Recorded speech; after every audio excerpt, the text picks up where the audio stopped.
Hey everybody, welcome back to Terminus, the WCW Nitro of extreme metal podcasts. I am the death metal guy, aka Jari from Winter Sun, discovered on Epstein flight logs. And I am the black metal guy, aka Satanic War Master, hitting Yari from Winter Sun with a steel chair. We could resurrect. Have you seen? Sorry. Technically, it's Satanic Tyrant Werewolf. Yeah. Something like that. Have you seen werewolf? Yeah.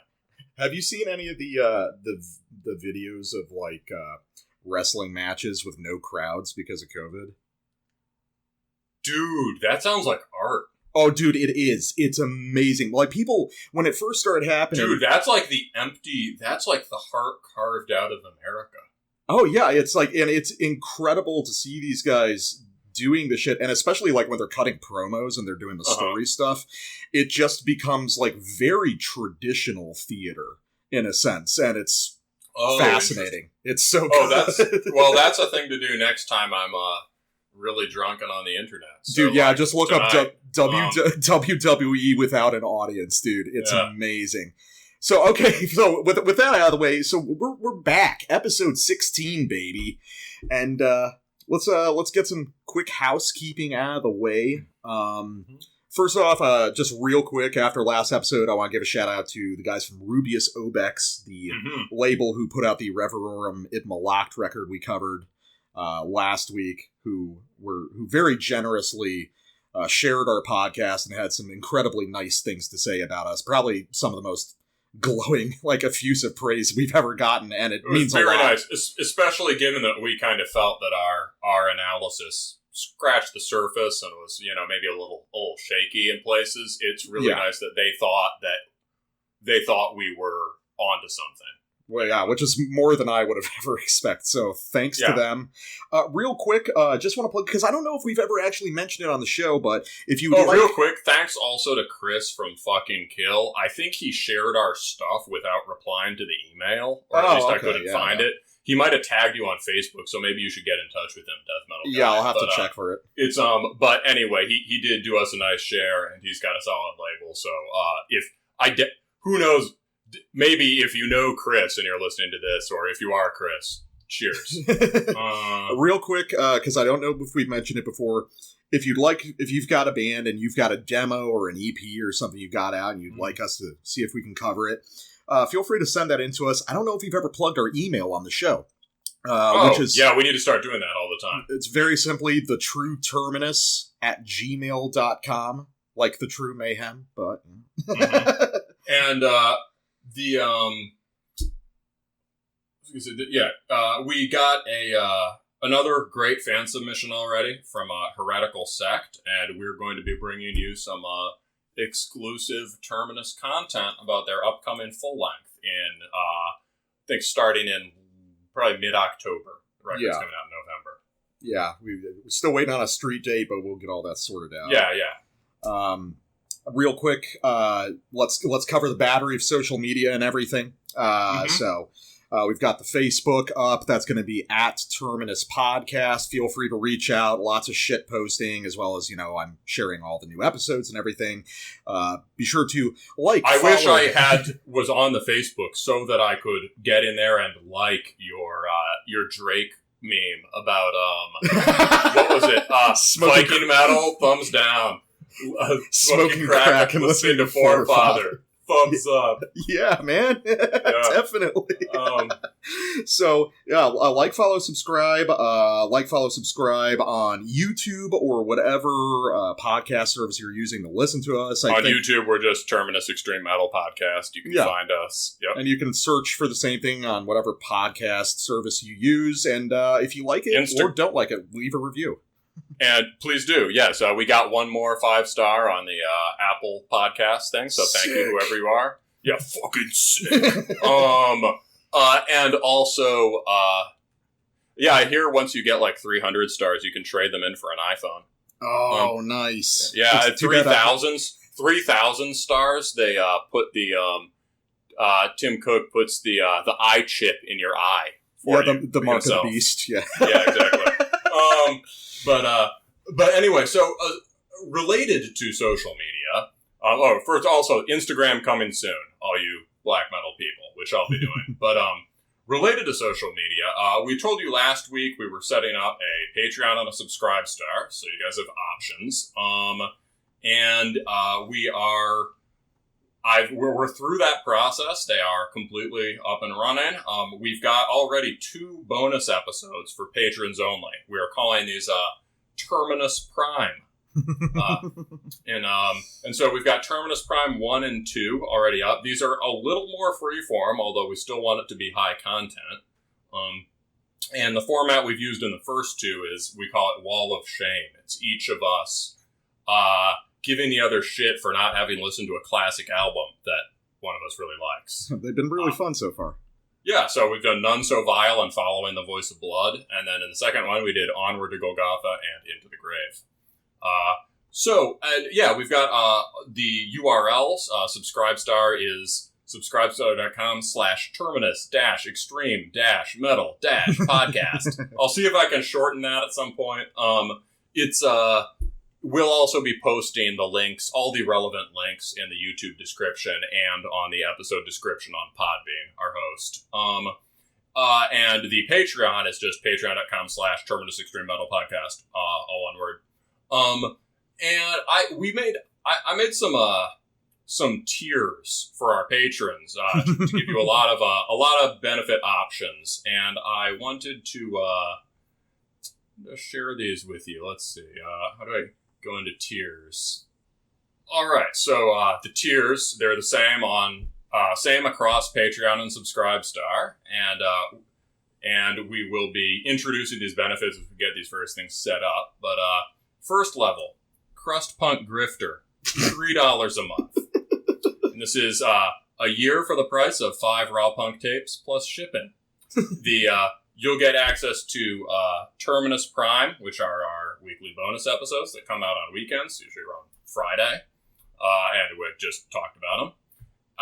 The next level is Black Metal Hermit at $5 a month. Farming beets and spear hunting deer doesn't bring in a lot of currency, but people on Discogs pay unholy sums for your demos.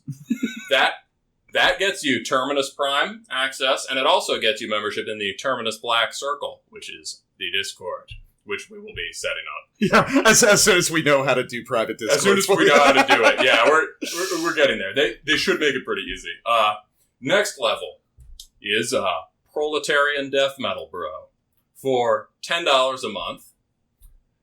So this is if you have a little more cash going, right? Steve helped you land a solid job at the machine shop, and on the weekend, you've got money to burn. Your wife says not to spend it all on beer. Benefits for this one are the same. Terminus Prime and Discord membership. You'll just be higher ranked on the Discord, and you can flaunt your largesse over the lowly black metal hermits. The next one is Art Metal Arch Autist at $15 a month. You work a high-paid programming job, but it's just a gig. When you get home, you like to blow off steam by sitting cross-legged on the hardwood floor of a totally empty living room and playing ulcerate riffs from memory backwards. This is a direct reference to a friend of yours, right? Yeah, true. Shout out to the friend in question. So this gets you all the same as before. You get Terminus Prime, you get Terminus Black Circle, you're on the Discord, and it also gets you membership to the Terminus Council of Autarchs, which allows you to vote in Discord polls for Terminus Prime shows. We'll have at least 1 or 2 of those every month, so you'll be helping us choose Terminus Prime content maybe half the time, a quarter to half the time. The next one, we're starting to get in the high tiers. At $20 a month, we've got War Metal Barbarian Werewolf Overlord. You scowl over desolated lands as your hordes return from their reaving, oxen groaning under weight of loot. Same benefits as before. All you get to do is sort of lord it over the autists. And our final tier, which we really have reserved for a single individual. For an insane person, clearly. Yeah. But, this is for one very special individual. This is $50 per month. And this is a tier you should consider if you are literally Danny Phil. You founded Cradle of Filth, fronting one of the most commercially successful extreme metal bands of all time, while somehow managing to keep it real. In between rapturous orgies with pre-Raphaelite vampire nymphs, you like to cruise the web and check up on the most authentic bastions of underground metal, smiling with detached grandeur as the blast beats fly around your ears like fallen leaves in slow motion. It's the smiling with detached grandeur. I don't know why that gets me every fucking time, but it I'm very proud of that one. It's and so our note for this is you get everything as before. So you Terminus Prime, Terminus Black Circle, and Terminus Council of Autarchs. But you also get, if you're actually Danny Filth or as rich as Danny Filth and you want to squander your fortune on our show, we'll let you directly submit albums to review for Terminus Prime with minimal restrictions. Yeah. So pretty much, I mean, if you start trolling us by making us review like the Barney soundtrack every week or something, that might be a little rough. I haven't even thought about Barney in years. I think if you're insane enough to donate $50 a month to a metal podcast, you probably have a very vested interest in real things being covered. So. Yeah, if it's your own records, we'll review them too, as long as it's not just every single fucking time. Yeah. Yeah. All right. So, is that everything? Is that's everything? Yeah. So that's our tier system. Alrighty. So donate. Give us money. We're trying to slowly turn this into a thing we could do more and more from because we work more hours than we should on this shit. So. At this point, it's probably a 20-hour a week show. Yeah. I mean, it's it's already kind of a part-time job for us. We'd like it to really be that with all sorts of ideas. We could expand this. Imagine Terminus live from Steelfest 2021. We'd love to just do this all the time and just be constantly drunk talking about black metal tapes. So. Exactly. Yeah. It's the world is ending, so why not pay us to talk about metal? Let me read the pitch too about the goals. It's the goal is it would be great to start if we could turn this into basically a part-time income for both of us. Yeah. So our goal. There's obviously the Patreon is getting divided evenly between us. So our current monthly goal is $2,400 a month. And we just say on the Patreon, before we can build a true kingdom of dankness and evil, we've got to turn this show into a reliable income stream. Anyway. So, let's talk about the thing that we actually do, which are records. So we've got a pretty interesting bag of records this time, and I think you're starting us off. So what have we got up front? All right, I love a good bag. Starting off with Precambrian Tectonics out on Primitive Reaction, which will have you know that it is a black metal label from Finland. Precambrian name scratches, name rings a bell. Is that some geological sludge band from the early 2000s? It sounds like it should be, shouldn't it? Yeah. Oh, wait, no. It's Roman Saenko, essentially making a new Hate Forest record? Well, we have to drop everything and cover this. It's been billed as the new Hate Forest record. We'll talk about to what extent. It's basically new Hate Forest record with lineup from Druid. So the members of Hate Forest who were Hate Forest exclusive are not in it. But it's definitely, there's a lot of continuity there. We'll talk about in what ways it's continuous and what ways it's different. This is obviously this was a weird side project of his that has now become, I think, more of a full idea. And it's, it's obviously a big release for us, and especially me, because I'm obsessed with that shit. Okay, so next one, we got, this is one of your picks, right? Yeah, so first one from me for the night is going to be Encoffinized with Chambers of Deprivation.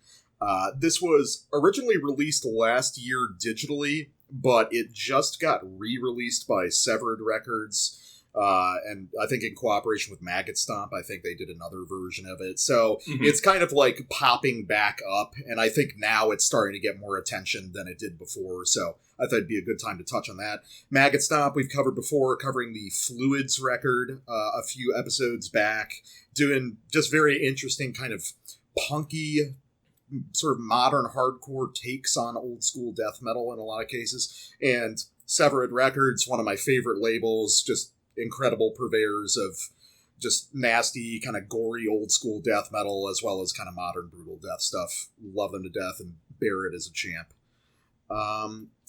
Then you've got next one. What we got? Next one is Borda's Rope, Nearer the Shores of Kothal, out on Black Gangrene.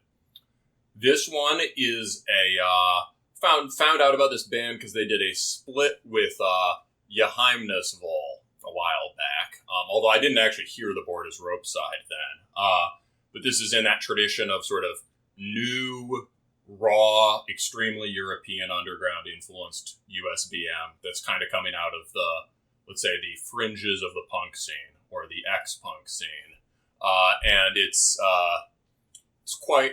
pretty interesting stuff. And the label Black Gangrene is, again, a sort of underground label devoted to stuff like this, and it is not on Bandcamp, so this is hard copy level underground stuff, and it is on YouTube thanks to one of the channels we really appreciate, Boul God, Boul space God, and a nice little review for it too. Right. Yeah, and Greg Beal might have posted it too, also, but maybe not this one yet. They do a lot of like the same stuff. There's some overlap. Yeah, they kind of tread in similar circles. I feel Greg has a greater range. He does a lot more death metal and shit. But yeah. All right, so the last one's yours. Yeah, last record after like 3 fucking weeks of delay, where they kept changing the release date at random for some reason. It was a huge pain in the ass. We finally have throw off the man. Yeah, really. Now we've got Oldowan Gash with Hubris Unchained out on Drakkar Productions, and Drakkar obviously needs no introduction. Although I feel like it's not really a label that I see a lot of anymore. At least I'm not usually listening to the stuff that they put out these days, but very solid label. They're French, right? Yeah, and you got to remember that there's like 2 different Drakkars, because there's like a Drakkar Records that does like Nightwish and stuff, and then there's Drakkar Productions, which is like the black metal label. So I always get those 2 confused. So and a Drakkar is a Viking ship. Yeah, it's like a long ship, right? A dragon ship. Yeah. Alrighty, so give me just a minute to smoke because that ran so fucking long, and then we will jump in with Precambrian. All right, so Precambrian Tectonics. It's kind of a weird direction for Saenko and his crew to go in, doing this like highly thematic geological stuff. Yeah, so maybe that'll allow me to contextualize it a little bit. Sort of the conceptual justification, I think, for that is, when we talk about inhumanity as a common feature of black and death metal, especially at their most extreme, and the different kinds, right? We've talked a lot about how death metal involves this sort of hyper materiality or like whether it's sort of a fleshly materiality, the corporeal, or whether it's kind of more inorganic and sort of weird or technological. With Hate Forest always shows up as the paradigm for me of black metal and humanity, right? Where Hate Forest seems to be coming from the distant past, sure, and also from a wilderness animated by gods, right? Gods that are not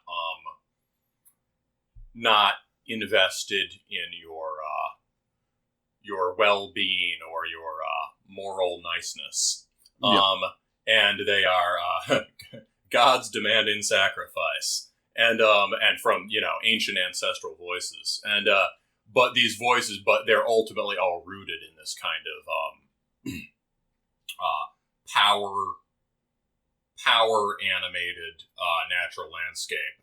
And, Hate Forest is, you can hear, especially just hostile Russian wind. You can hear glaciers or Ukrainian wind, sorry. Hostile wind of the Rus land. I was about to say Greater Rus. Greater Rus. Yeah, I'll give that to the Ukrainians, right? They're then the Russians are just fighting over who are the real Vikings. But it's blizzard, rock, glaciers, pine forests, things like that. Mm-hmm. Hate Forest is extremely indifferent to whether you are listening or not. And we'll get onto that later. And the vocals do not really express human emotions. Yeah. It's animalistic or natural or divine or all three at once. And so moving to thinking about rocks is in some sense just a more extreme version of that. And thinking about time on a very long frame. Even more so than just, the ancient history of the Slavonic peoples and lands, or the ancient history of this landscape in particular. You're thinking more back to Earth's history, right? And having to be historical and process and in motion already makes it a little bit different from, say, death metal focus on a volcano. You know what I mean? Or just immediate presence, Exactly, a volcano, or just this is a rock. This is about what the rock means. Yeah. Well, yeah, this is about the rock as part of a history that is sort of encompasses us and is not about us. And if we want to be anything worthwhile, we'd better see how we fit in that history that doesn't give a shit about us. Yeah. And we can talk about that more. But so thematically, that's kind of what's at stake here. But also, I'll try not to get into this too much now, but Druid has basically, everyone can see, has lost a lot of momentum over the last 5-10 years, depending on how you want to count it. Yeah. And he's had these little side project things, and he's had to he's been experimenting with different ways, I think, of changing things up. And he's had to carve them up conceptually. And so this is kind of paired with another side project called Windswept. And I think they've influenced each other. Mm-hmm. And so he's just had to sort of thematically divide them. So I think it's just kind of what's this one about? Well, it might as well. I've been reading this cool books about geology. This one might as well be about rocks. Yeah, it's a very, it's a very sort of, I don't know, a bedroom project thing to just make it hyper specific and focus on whatever your personal obsession is at the time. Yes, and this is much more of a garage band than Hate Forest was. I can see that. I have a feeling that this is not a band that's going to play live. They'll never play live, but I think they record these tracks live. Yeah, it sounds like it. And you can hear them having fun. But let's get to your sample. Well, I got a real easy one. It's just the opening of the record, the very beginning of RK Bacteria, and I'll get into a little bit of my feelings of the record and my whole feelings about this greater kind of, I don't know, Saenko scene, and we'll get into it. So let's just listen to how this bitch opens up. Yeah. All right.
I like that it goes back to the screaming part. Oh yeah. It would what be a hammer, right? Oh yeah, that's that's a way to open a record. And it's definitely a statement of intent. And so backing up a bit, I think honestly probably one of we don't have a lot of like huge points of diversion in our taste, like where it's like kind of black and white, but I think this is one of the rare cases where it's like I kind of categorically don't like Saenko stuff.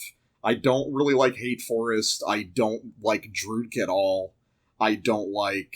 You've never... Yeah, I used to be a Druid skeptic, too, back in the day. Yeah, and I love all kinds of Slavic black metal like you do, but this is the one where we just never synced up, is like all of the Roman Saenko things. This is the first one I've heard from him where I'm like, oh, yes, this is excellent. This is actually a really fucking good record. And I'm kind of curious...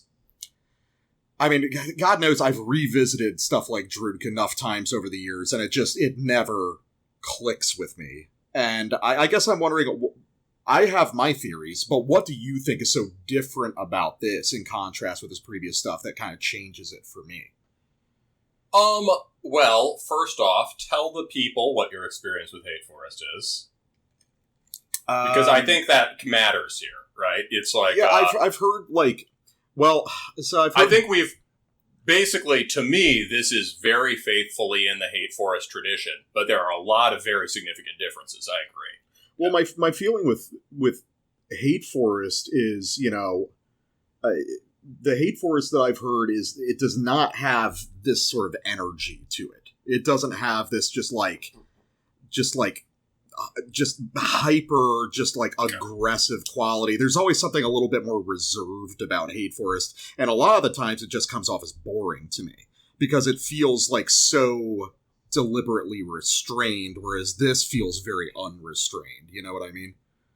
I guess, yeah. See, this is where just, I think, a broader experience of Hate Forest stuff. Normal Hate Forest is at this level of aggression. Okay. It's just blasted and insane. However, the production is more remote, right? Yeah. It has that sort of cryptic winter storm production that you get on a lot of the early Norse stuff, but more exaggerated. I agree. This is much more upfront. It also really depends on whichever record you listen to, because if you listen, a place for you to start with, Hate Forest would be Sorrows, I think, which has production that's more solid and more in front, and it's also more melodic. Mm-hmm. But also the Nietzscheism demos, EPs, which is some of the ones I listen to the most, those have the production, because it's raw demo shit, the production's right up in front. But I understand what you mean about the... I think Hate Force always had just very extreme intensity, but it had this... The songs moved more slowly, often. Yeah. Ironically, this one's named for shifting tectonic plates. But back in the day, I think the songs were structured both more deliberately and with fewer parts. This is a lot more shoot from the hip energy. Yeah, and I think that's why I like it so much. Which is kind of cool to hear. Yeah. Well, yeah, and the production is up front. And I think, what else what were you going to say? Oh, well, the big comparison that I think I like that. It's what did you want to say? I start, and then you immediately... Well, then you paused. No, then you paused, and I was like, is he going to say it or not? Well, one big comparison that I want to make is to a band that we've touched on previously on the show, but this is probably a good time to say this is, probably one of our favorite bands, just as far as, forgotten black metal goes, which is NYDM Division 187. Which shares a lot of members with Dawn. Yeah, it was basically a Dawn side project. They only ever did one record, but it's probably in the top 10 black metal all time for me. I'd put it in 15 or 20 for sure. Yeah, definitely up there though. And one thing that struck me is when I listened to this Precambrian record, it felt like so much of this reminded me of NYDM Division, which is a very weird thing to be reminded of. I wasn't expecting that comparison, but it does make a lot of sense to me. Yeah, so why don't we play that? Yeah, for the sake of comparison, let's listen to the opening of Genocide off Needham Division 187's Impergium.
So I think I think the similarity in technique of what's going on there is really interesting, because we're literally seeing like a structurally identical idea of having that very gnarly, just extreme aggressive black metal riff up front, followed by this sort of open, soaringly melodic part before we drop back into the original riff, but with the vocals added. So, which is not, not some sort of like super niche technique or anything, but it was so similar. Obviously, Precambrian's doing it on kind of an extended time scale compared to Needham Division, but the immediacy of that comparison got me, and that's something that stuck with me throughout this record, was this sort of odd comparison. So I think basically it's been a long time since I've listened to this. We were talking about during the break. And, God, this is fucking fantastic. So this might actually put it up in top 10 for me, because I now have an ear to appreciate some of this better. I also think the rip is better than whatever I downloaded 10 years ago. More than 10 years ago. But this is just sick. And I think I've realized is, so the thing is, I think what you're noticing with the Nidden thing is maybe it's more obvious because it's up front now. But also like, I think it's just a general influence on Hate Forest, because all Hate Forest sounds like this, and actually the old stuff sounds more like that than this record. That storming thing at the beginning, the storming six, with those kind of like inverted power chord things, that is more like something you'd get on To the Most Ancient Ones or Purity. And it's and honestly, that's almost stuff that sometimes I want more of on this record. That sort of churning six thing. Or not want more of. I love it, so who cares, right? But it's different. It's a thing. It's a hallmark of Hate Forest that's not on this record as much. Well, and it's interesting that Nidden Division starts with that churning 6/8. So. Yeah, and so this is a more general thing about, and also that shift up to the major key idea, but it's still in relationship to the earlier storming riff. Yeah. And there's a ton of tension in it, right? Yeah. It's got that battlefield quality that you like in your melodic parts. Yeah, the kind of, exactly, in both of them. In the Hate Forest and the Nid. And the Hate Forest is a little prettier, the Precambrian. Oops. Yeah. The Precambrian is a little bit prettier here, but still the same thing. It's like, it's got that sort of crazed battle joy vibe. Yeah. And so with the, I think a thing more generally about, I've got a Nidden sample too, and what I'll say to, I'll say it after the sample. I think, because this is, so that's structurally a huge similarity. I really hear that now. And then I listened through the rest of this track and I was like, the riffs are still all very Saenko riffs, although I'm now realizing that he had to have been listening to Nidden back in the day. Yeah. But this thing on the end of Archibacteria really sounds like it comes from the Nidden Dawn scene. So let's go to the end of this track. Sure, let's try that.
one of these, on one of these Terminus Prime episodes, we gotta do a Wall of Shame where I play, where I make you listen to Grand Declaration of War.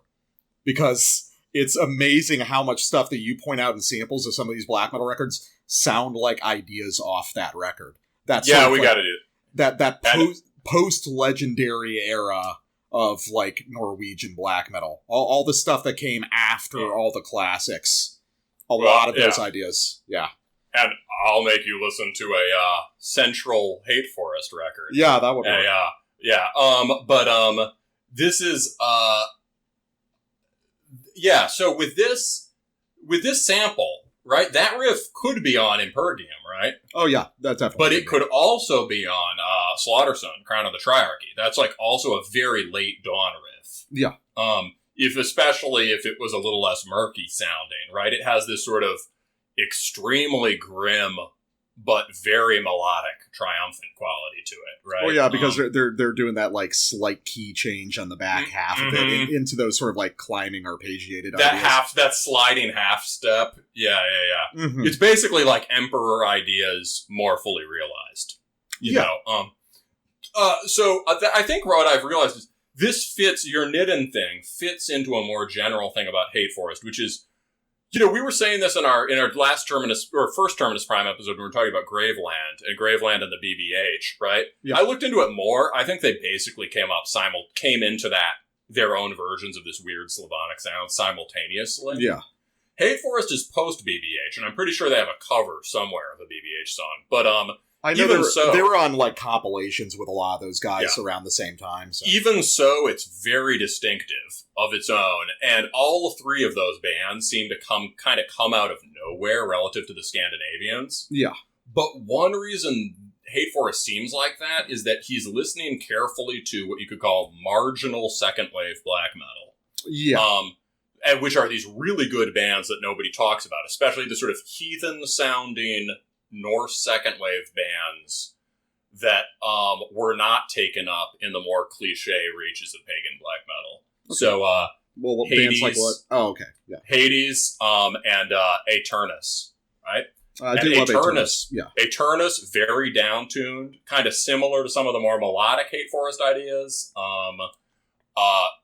Aternus also has the death growls. And I always thought if you just took Hades as kind of like extremely folky chording, which also influenced Graveland, and you did this sort of droning folky chording, and you took Aternus and you took Bolt Thrower, you'd get Hate Forest. But you would really also have to add Nidden to that group, because Nidden and Dawn are also two of the most neglected classic second wave bands. Yeah, it does feel like this and like the Precambrian and the Hate Force both have this sort of understated influence from these more abstract reaches of early death metal, like Bolt Thrower. Like, just because Bolt Thrower does really kind of stand on its own, as it has no kind of logical comparison elsewhere in the death metal scene. Yeah, we talked about how it's a lot like Crust, right? Yeah, it's really, but it's reaching into all these different ideas. It's reaching into some like very traditional heavy metal ideas, but the riffs do not sound like death metal riffs the way we understand them a lot of the time. But there's a lot of that similar energy that goes on with the Precambrian, where there's stuff that it's like, you can tell he's heavily influenced by a lot of this kind of marginal but classic death metal.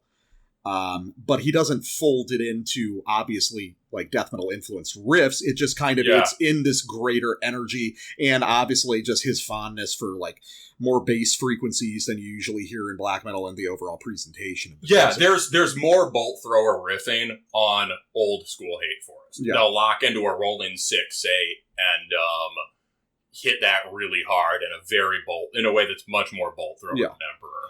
So let me get on to another sample here. Yeah, for sure. Because I've got a real spicy take that a lot of people are going to be so angry about. It's gonna annoy me too, but we'll do it. I know. Obviously, I'm fucking around a little bit, but let's listen to. Yeah, this is a hot take. Yeah, I get what you mean. So this is a great track. It's a deliberately spicy take, but yeah, let's listen to the section off of Volcanic Winter.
damn, those are beautiful riffs. Yeah, they're really cool riffs. And what I really like there is one of the things that I really like off the first track that I sampled.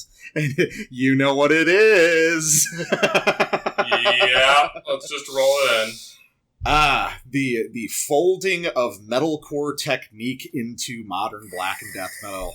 Suck the wind right out of the fucking room. Yeah, that's what I said. So obviously that's an overly spicy take. It's not that I necessarily think that, everybody's listening to metalcore, but I think there's certain rhythmic ideas and certain structural ideas that have permeated into the bulk of extreme metal, and I think their origins really are in hardcore and metalcore, regardless of whether we want to acknowledge it or not. So why don't you explain the one here, and then we'll go back to the other one. Well, I mean, the obvious one here is just the, super dramatic solo guitar with, the chiming cymbals and the, vocal shout-out over it, which is a black metal version of a pre-breakdown, break. And the part from the first song is that Winterfilleth technique of dropping into the rolling double bass part, which gives it this kind of metalcore inflected rhythmic variation. Because these are not, we can say, this isn't necessarily from metalcore, but I didn't start hearing people do this until the late 2000s on black metal records. You know what I mean? Okay, so here's where I'll follow you. It's definitely strictly analogous to metalcore and to metallic hardcore. And if you say that there's some sort of, we on this show, what we like to do is puncture a lot of this kind of, I mean, we're both very serious about black and death metal, but puncture a lot of the self-serious kind of OMG hardcore is for camo pants lunks and our music is this supreme kind of lofty thing, right? So hardcore is actually just as important to the development of the extreme music as these other forms, and predated them, frankly. Yeah. So I think I'm with you on the first thing. That halftime double bass on the thing from the from Archaebacteria. Yeah. I tried to think if I could remember that from Hate Forest, early Hate Forest. Yeah.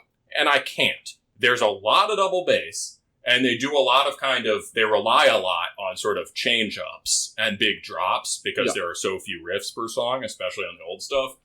I do think that is, we've talked about how maybe that gets in directly from metalcore through Winterfilleth, but other bands are obviously picking it up in different ways.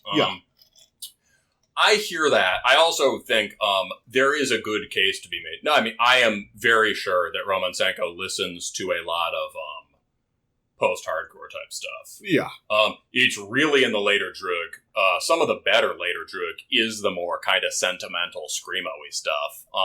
Or the last one almost sounded like Neurosis, which was cool. So I think that makes sense to me. The big trem riff before the drop, I gotta say, that is actually classic Hate Forest. Yeah, I imagine that Hate Forest had probably done stuff like that. Purity before. 2003. Okay, that's fair. Yeah. It's, and there's something very intuitive about ideas like these, right? Mm-hmm. It's let's do the big riff and then drop. You know who kind of has that also? There's a black metal version of that, although it also sounds, the first time I heard it, I was that's a lot like metalcore also, is Jesus Dod on Burzum. Yeah. Right? I remember back in the day, I always wanted to hear, I mean, this was before Watain totally went up the shitter, and they were just kind of a good and entertaining arena black metal band. You know what I mean? Sort of big showman, and they put on a good show. I always thought I wanted to hear a Watain type band or Watain cover Jesus Todd, because it has that kind of you could, even though it's Burzum, which is the opposite of that, it has that, the riff comes in and you're waiting for the drop and you could just be, are you ready, motherfuckers? I want to see those horns in the air! Come on, you bastards! All right! I think that whole thing you said might be what's being said at this part on Volcanic Winter. For sure. Something to the effect of, I want to see someone fucking dead in the pit on this next part. Yeah. So let's related to that, that's something I love about this record, and it is different from the old Hate Forest. They might have recorded the old Hate Forest stuff live, but it does have that more murky production, which is part of the inhuman remoteness thing. Mm-hmm. This whole record, his new set of projects, right, which are Precambrian and Windswept, I just double-checked, they're literally the same lineup. It's him with a guy named Vlad on drums, who's also in the current Druid, I believe. Yep. Oh, he's been in Druid since 06. And core Druid member. And also K, who's Taras, cool name. The Ukrainians don't even have to make up their black metal names, right? It's just, what's your name? I actually literally am Vlad, thank you. And they're also in Windswept, literally the same lineup. And what's interesting is that some of these more pretty major key riffs are, especially that second one that comes in right at the end of this one after the drop, those are basically Druid riffs distilled down to their essence. I can see that. He really developed it on the last Windswept record. Both the initial EPs for Precambrian and Windswept were really rough. The Precambrian one, I would say, just sucked. It kind of had no ideas. It was, I get it. This is kind of like Hate Force. It's kind of dissonant, but there was not much going on. The Windswept one had a bunch of A-plus Saenko riffs in it that were sort of like Druid at its best, but with a lot of filler riffs that they threw in kind of just because, like, it had this very raw, immediate, three dudes in the rehearsal room having fun quality. Yeah. And they're just like, and Saenko's at this point such a craftsman. To me, he's one of the best guitarists in black metal ever. He's like the Infernus of Slavic black metal. His command over chording is just, to me, sublime. And even with his worst stuff, I just like hearing him play. I guess I'm a Saenko simp, right? But he'll just be like, yeah, we'll do a bad riff here. And here's the good riff. He just didn't give a shit. There was this great garage quality to it. And then, but the last Windswept record, which I think people should pay more attention to, and I almost want to plug here, was just sublime. The whole thing was these kinds of killer, yearning, striving Druid riffs with this wild sentimentality over relentless blast beats. And it sounded a lot like the more things that sound here more like major key wild battle joy in the Precambrian. Yeah. And also he brought in this thing that he started doing in Drug, but was not in Hate Forest at the beginning, at least not nearly so much, which is this really front in the mix vomit-like screaming. Yeah, the vocals are very good on this. They're awesome. I mean, to me, this record, the last Windswept and this, first of all, I kind of think they should just combine these bands, because at this point, Precambrian is doing the Windswept things really well, and Windswept is doing the Precambrian things really well. Yeah. And there's even an extremely Hate Foresty song at the end of the Windswept record. I get that they're conceptually different. Windswept is sort of like full-on 19th century romanticism. Yeah. Or late 19th century romanticism, but it's... Both of them have this raw, exuberant energy where it's like, you know what? Yeah, we write these kind of poppy songs with Druk, and that's our check. But what we really love is just having a few beers in a garage and just ripping these extraordinarily aggressive songs. And Saenko is 45, and he sounds younger than he did on Hate Forest, which is just wonderful. And so there's this very cool shoot from the hip garage band quality in all this. Do you have anything else to say about this one, or can we go into my last one? No, that's fine. We can go into your last sample. I mean, all right, thanks. You got Senko's dick out of your mouth yet?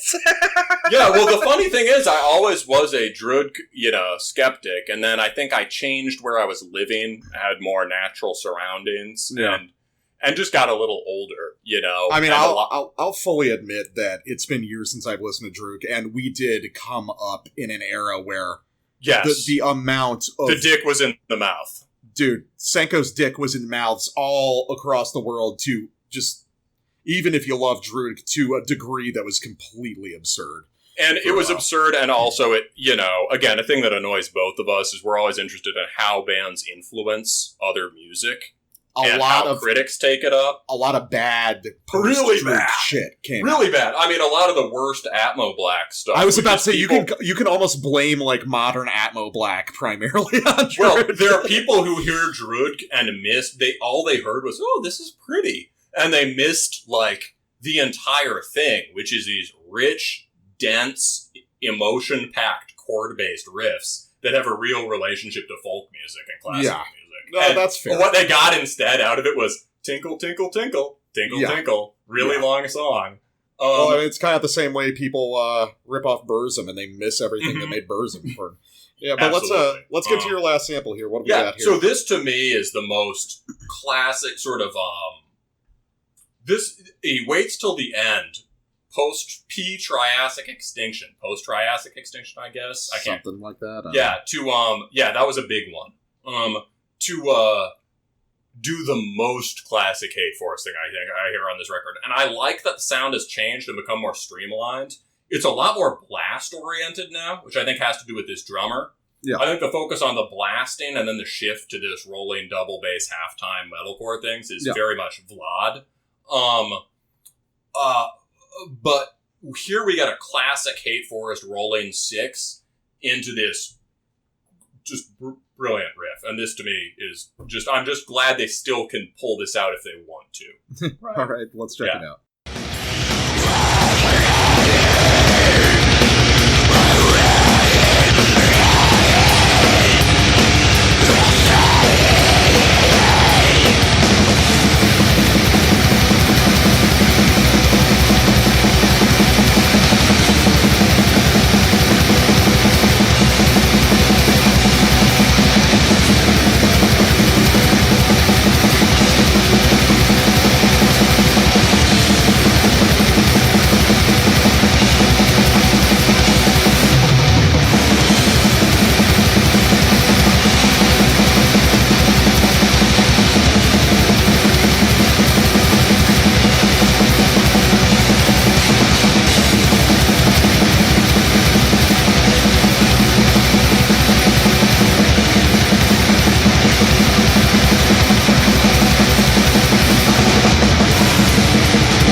You hear what I mean with that one? Yeah. It's also, well, it's interesting just the places that we immediately go, because that reminds me a lot of Brannicald right there. Oh, yeah, for sure. Some of the earlier Brannicald stuff, there are a lot of riffs like that. Obviously, Brannicald was always, like, grotesquely blown out with reverb and all kinds of weird shit going on, but... I think smaller chords. Yeah, smaller chords, at least until he got later on where he just started doing absurdly vast stuff. No, that's really good, though. I mean, and I can see... Well, it's so interesting It's definitely very Brannicald, too. And I think, that could have been a direct influence on Hate. I'm sure it was... Yeah, I'm sure it was an influence on Hate Forest. Well, I think... there's a similar abstraction. Yeah. Well, what's interesting about this is, it's... The more you talk about, I can identify all these things that I've heard before in Hate Forest and Druid, but the context here just makes it so much better to me. I mean, maybe I'm just a simple guy, but the idea of placing these over these just, like, ripping in-your-face kind of blast-oriented songs really makes them stick better for me than in this, like, more kind of stately kind of atmosphere that some of his other bands cultivate. Yeah, I mean, I think Druid also has, Druid really, even on some of their best stuff, has kind of, structure issues. Yeah. An interesting thing about this is that he's just, leaning into the idea that these songs his riffs flow organically together, but this is definitely his version of a Here Are My Riffs record. Yeah. Well, I mean, to be fair, part of what makes this work is the fact that this album's half an hour long.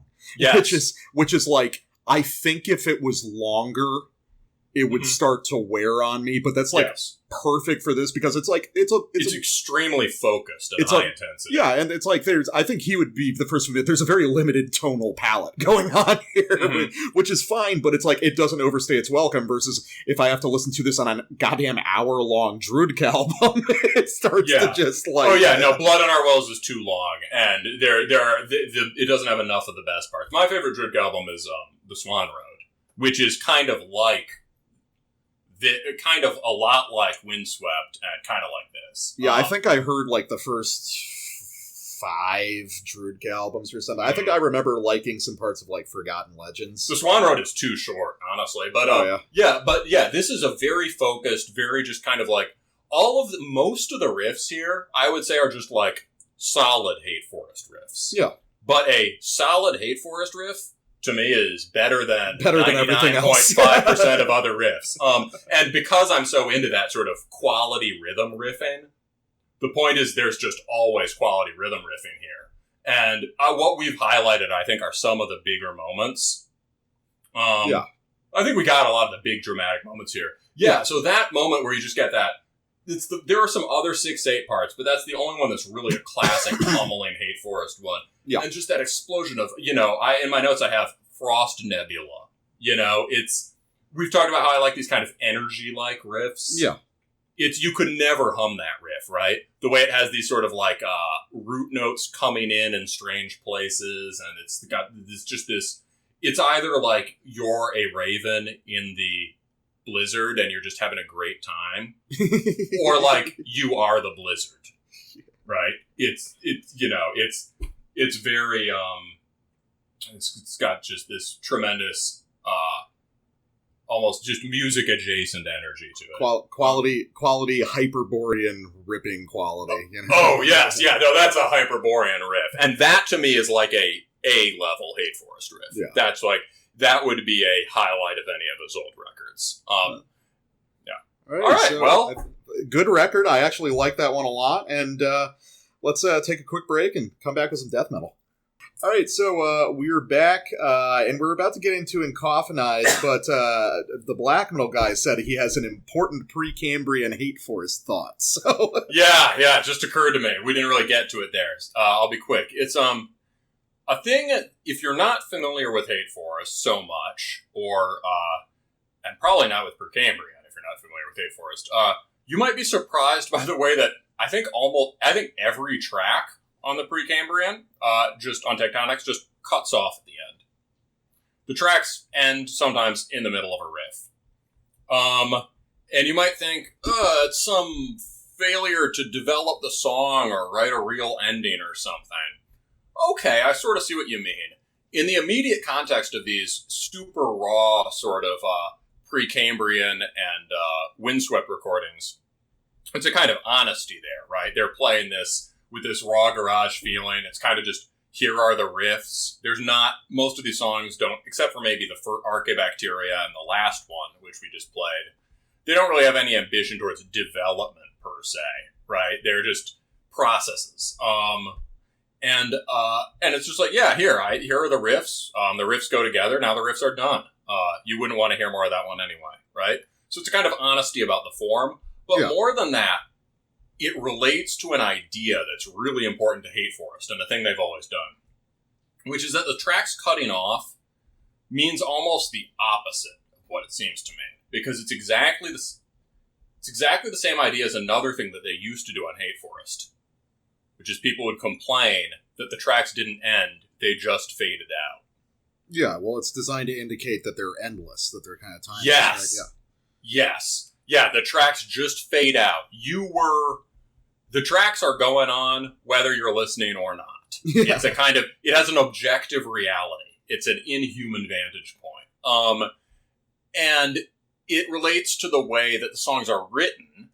This is true on Precambrian. It's extremely true in Hate Forest. Really true on Purity. Purity, smart person on Metal Archives pointed out that the whole record is anchored in a sustained tone drone on a keyboard or something. Mm-hmm. It's probably a D or maybe a D flat, I think. All of the songs have that string being trimmed at the base of them. at least on many of the Hate Forest releases. They're just extraordinarily drone-rooted. And that drone, in particular, is endless. Yeah, that's the continuity of the drone, that's the sound of eternity in the world. And these songs are, these different variations on it, spiraling up out of it, receding, and they keep going whether you're listening or not, right? Some of the Hate Forest songs even have the audacity to fade in. Right? Which, who else does that? Bolt Thrower. Yeah, that's true. Cenotaph. Right? And I think we should close this show with the Hate Forest Cenotaph cover. Sure, we can do that. Yeah. All right. Anyway, let's go on to Encoffinized. I can't believe you've ever had sex in real life. Actually, when chicks hear my spicy takes on Hate Forest, the panties drop. So. Yeah, I bet they do. So, all right, let's get to Encoffinized Chambers of Deprivation. So, this is another record we're listening to. It's obviously, I was talking up front, it's a re-release from Sevared, but this is coming from Maggot Stomp also, which seems to be carving out this niche of old school death metal, but with a very kind of modern hardcore inflection, but not in the same way that someone like Xibalba would do it. Not at all. It's coming from the different direction almost. Instead of like all this death metal coming into hardcore, it's like a hardcore, very hardcore way of playing OSDM. Yeah. Is that right? It's hard to tell because, Xibalba is almost this like reaction or this reinterpretation of what we think of as deathcore. This is is much more clearly designed to be. This is first and foremost old school death metal, but it's done by people who have kind of cut their teeth on modern metal. I guess you would call it like technology as far as, how they kind of write songs and kind of instrumental ideas. So Encoffinized is just kind of the latest example of this. And I like a lot of what's on this record. It's, aesthetically, it's really on point. It's super ugly. It's really extreme. It's got that kind of quality that, a band we talked about a while back, Ruin, does, of just this like seething kind of darkness. But and like the Ruin and the Precambrian, it's got a very satisfying upfront production. Yeah, it does. This is really well producing. But I guess, let me play a sample. I mean, this is a pretty short record, so we probably won't spend a ton of time on it, just because this is only about it's pretty direct. It's pretty direct about what it wants. Yeah, it's very straightforward. Yeah. I will say, just before we get into the sample, some of the best album artwork I've seen this year. Fucking awesome. How would you describe what's going on here? I don't know. Giant zombie creature with another, like, ghostly human trapped. To a ghostly humanoid. And, this is in a sea of blood. This is very Bloodborne. Oh, yeah, it is. I have been playing a lot of Bloodborne lately. I've been listening to a lot of Bloodborne. I've been listening to a lot of these albums while playing Bloodborne. Oh, that's sick. You lucky bastard. I listened to Demisteris when I was starting Bloodborne. Oh, my God. Yeah. Nice. So let's listen to a section off Interdimensional Abominations of the Dark Abyss. And let's get into just some of the musical ideas. These are pretty dense tracks. They say a lot in a pretty short amount of time. So let's just listen to that.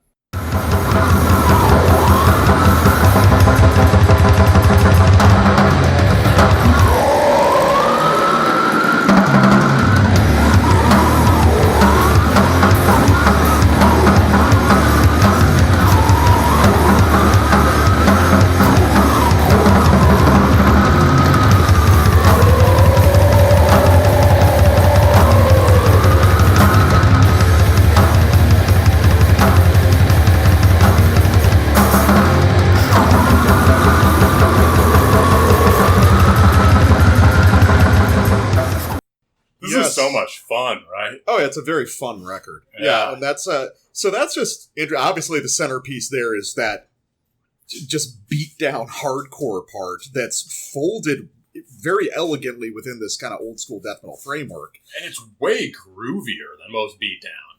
Yeah, well, I think a lot of the old school death metal influence here. Obviously, you've got your you've got your autopsy, you've got your incantation, but it also owes a lot to like kind of a real New York death metal style.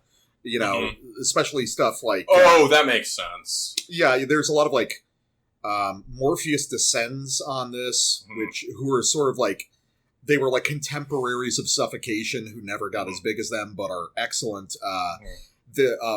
These guys are from Washington, but in Fester, their album To the Depths of Degradation, there's a lot here. But there's also like some old Internal Bleeding. But I was really curious about that breakdown because it's like, obviously that's not like the grave style of kind of hardcore in death metal, but it's right. It's not the pummeling HM2 thing. Yeah, and it's not slam, and it's kind of like old New York death metal, but ultimately I was like, even the riff isn't like Satisfaction era Hatebreed, so I'm kind of wondering what you take away from that. Like, where do you think this is coming from? Well, bud, I think we might be dealing with something fairly original here. Oh, God, no way. Yeah, believe it or not. No, which is great. I love the stupidity of the 2-chord riff over it. Oh, yeah. They're just staggered in just the right way. You described it as a sort of loping cyclic riff. Yeah. I love any riff that can be described as both loping and cyclic. And to hear that feeling in, usually that's a sort of slow Graveland feel or something, but to hear that in death metal in this kind of way, what I said to you during the break was I wanted to mosh with my shoes off. It's very organic and swaying. I think... okay. I'm here. I had a muted for a second. I mean, first, the parallel within the realm of things that are capital C cool would be that sort of stenchcore stuff that we talked about. Like the Prophecy of Doom we played at the end of the other show. Mm-hmm. Those kind of extremely groovy, almost jump to fuck up breakdowns. Yeah. It always reminds me of this one time I saw Deviated Instinct. They're still really good live. They played like a relentless hour-long set. It was like 10 years ago. Or not 8 or 9 years ago. And the only person moshing was this just totally fucked up crusty who was in a conflict jacket or something with really long dreads. And he was basically cartwheeling and spin kicking across the pit. Yeah. He was just dancing. And he hit really hard when he came to the edge of the pit. Well, it's interesting that you bring up like Deviated Instinct because it just occurred to me what this could be is imagine a reinterpretation of like one of the breakdown passages off Napalm Death's Scum. Yes. Yeah. Or some of those, some of the really, again, on the incantation, on Onward to Golgotha, the NYDM stuff, when we listened to it for the Terminus Prime the other week, what I was struck by, that breakdown at the end that I chose, I can't remember off which song, but there are some really open groove, loose, funky moments on that too. Right? Yeah, I think that's perfect. Like so that stretched out and carried to its logical conclusion, maybe. I think that's sort of a New York thing in general, because you'll hear similar ideas on like Old Dying Fetus or something, and a lot of the like proto-slam bands that never really went anywhere. There's this huge, rich history of demo tapes and EPs from bands that never went anywhere in New York, but created this sort of foundational collection of ideas for what would become slam. You also mentioned Baphomet, right, in the notes? Yeah, Baphomet. Who I know and like. Well, Baphomet, who doesn't like Baphomet? I mean, shit. I was talking a bit about Baphomet, and I think he mentioned Morpheus Descends with the guy Maelstrom, who's one of our regular listeners. Yeah. But yeah, so here's my other theory about where this comes from. This is my hot take. Yeah. Although this is my sort of it's again, who knows? Being a little spicy here for fun, but I'm not sure these guys would mind. So let's start with this. Go to this part in Crushed at the Left Hand, and we'll lead it with a very respectable bolt through our riff. All right, let's try it.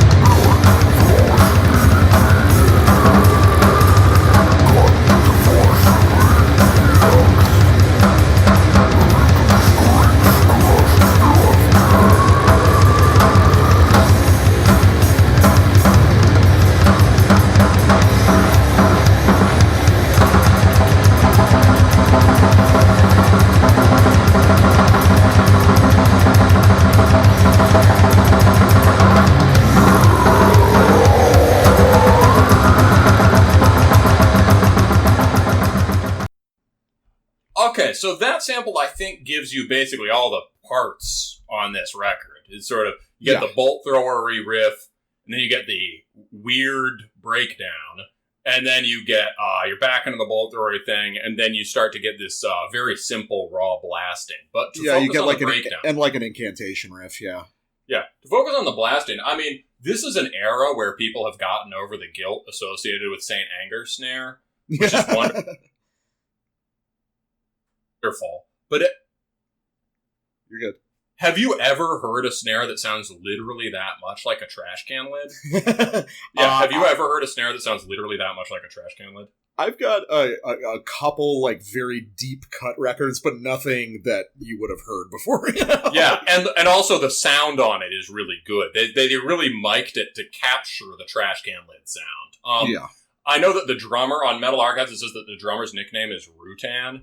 So he's gonna definitely fuck with the Eight Eternal, which is awesome, and also Masters of the Trash Can. But so I think with that snare sound though, it really sounds like a steel drum. Yeah. Well, that's actually kind of an NYDM thing, because I remember early Internal Bleeding, I think there was a period where I believe they used two snares, where one would have the snares on and one would have them off, so it was like this high pinging tom sound, and he would kind of alternate between those during blast beats and like measure sections. So. That's cool. That sounds good. Oh, it's very cool. Who does things that sounds like steel drums or literally banging on an oil drum in that kind of percussive rolling quality? Well, hey, it's your spicy take. Yeah, you go for it. Roots era Sepultura, right? Yeah. It's, specifically like Ratamaha Ta Ta Ta featuring Jonathan Davis from Korn, which starts with them taking bong rips, I think. Honestly, that is the best song on that record, because it's just insane. Oh, yeah, and it distills there are parts of that record that are just lumbering nu metal. There are parts that are a little sort of forced, hey bro, check out our funky, vibrant world music. But Radha Mahatata really integrates that kind of the Brazilian sort of drumming into it in a very natural way. Well, yeah, I mean, I think at this point, I mean, we've said it's genuinely funky. Yeah, right. I mean, we've said this on the show before. I think at this point, basically, and we're kind of at the break point for it, because it's basically guys our age and younger who are completely over like nu metal hang-ups and stuff like that. And we've talked. And that was big for Xibalba at the beginning too, right? Oh yeah, definitely. Yeah. I mean, there's so much like almost like throwback nu metal stuff starting now, and honestly, no one will admit to it out loud, but a lot of those ideas, especially rhythmic ideas, have gotten folded into modern extreme metal. Yeah, especially like, for instance, that breakdown that I played, or that breakdown, the hardcore guys will all tell you, and it's kind of a joke. Yeah. It's like, hell yeah, I fuck with that. Like in that Xibalba, in that first zip video for Cold, there's a guy wearing a Roots shirt. Right? Of course, and it makes sense. Yeah, and for sure. But like, even if you take it in a very elemental way, like if you listen to the drumming off the first couple Korn records, the drumming that he does on like the original self-titled Korn record is the same sort of like heavily syncopated funk influenced snare stuff you're hearing all over the breakdowns on this record, and I don't think it's accidental. And the kind of guitar where people would hear nu metal guitar and say that's so bad, that's so simple. Those like slashing open chords. Slashing open chords that are carefully timed and have this really strange, dynamic, syncopated shape. Mm-hmm. That's nu metal. Like the best nu metal, right? Yeah. I mean, that's where, whether you're into that stuff or not, I mean, obviously I've got a soft spot because I grew up on it, but there's still like... Yeah, same. Yeah. There's technique and there's ideas there that you can remove and apply to your own shit. Just don't... Yeah, absolutely. Like, I mean... It's, but no, I think that's all over there, because I imagine these guys are probably our age or a little bit younger. Yeah. So these guys are meme lords also, you know? You can tell they come from the punk scene. You know, the one dude has a Casualties tattoo. Or not Casualties, sorry. The thing the Casualties ripped off. The fucking, now I'm gonna blank on it. No, the English street punk band that which fucking one? No, I just totally blank because I don't listen to them at all anymore, or really ever.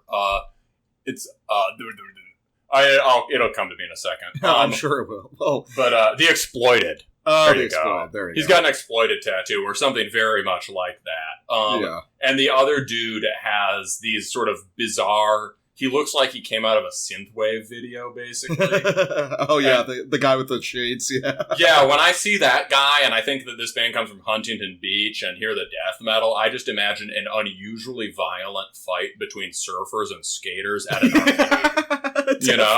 It's like, whoa, we've seen weird things happen in this art. We've seen people get blowjobs in this arcade, and we've seen people shooting up, but we've never had to mop up blood. So.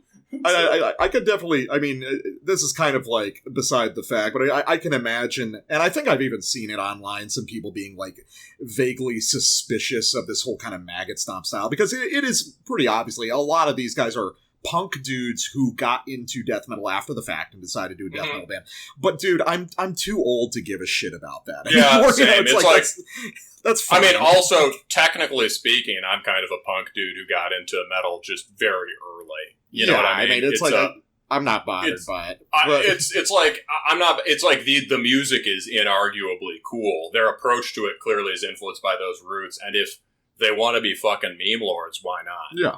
So overall, I do like this record a lot, but here's where I'm going to get a little bit more critical about it. Like, I think constructively, because I think these guys have potential to do something like really great with some more elaboration on their ideas, but let's listen to the opening of Stillborn Embryonic Death real quick.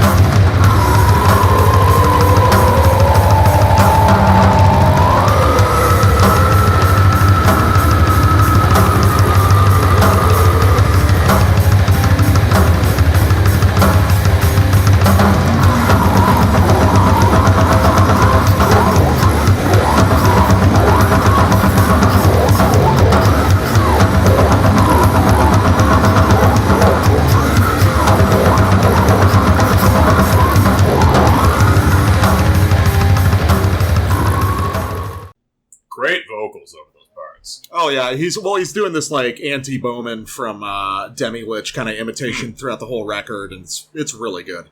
Yeah. But here's my issue: is just okay. So you're opening up with that really great grindy like little pinch harmonic riff, and then it goes into Go ahead. I really like the second one. Yeah, no, that's a good sort of slow incantation riff.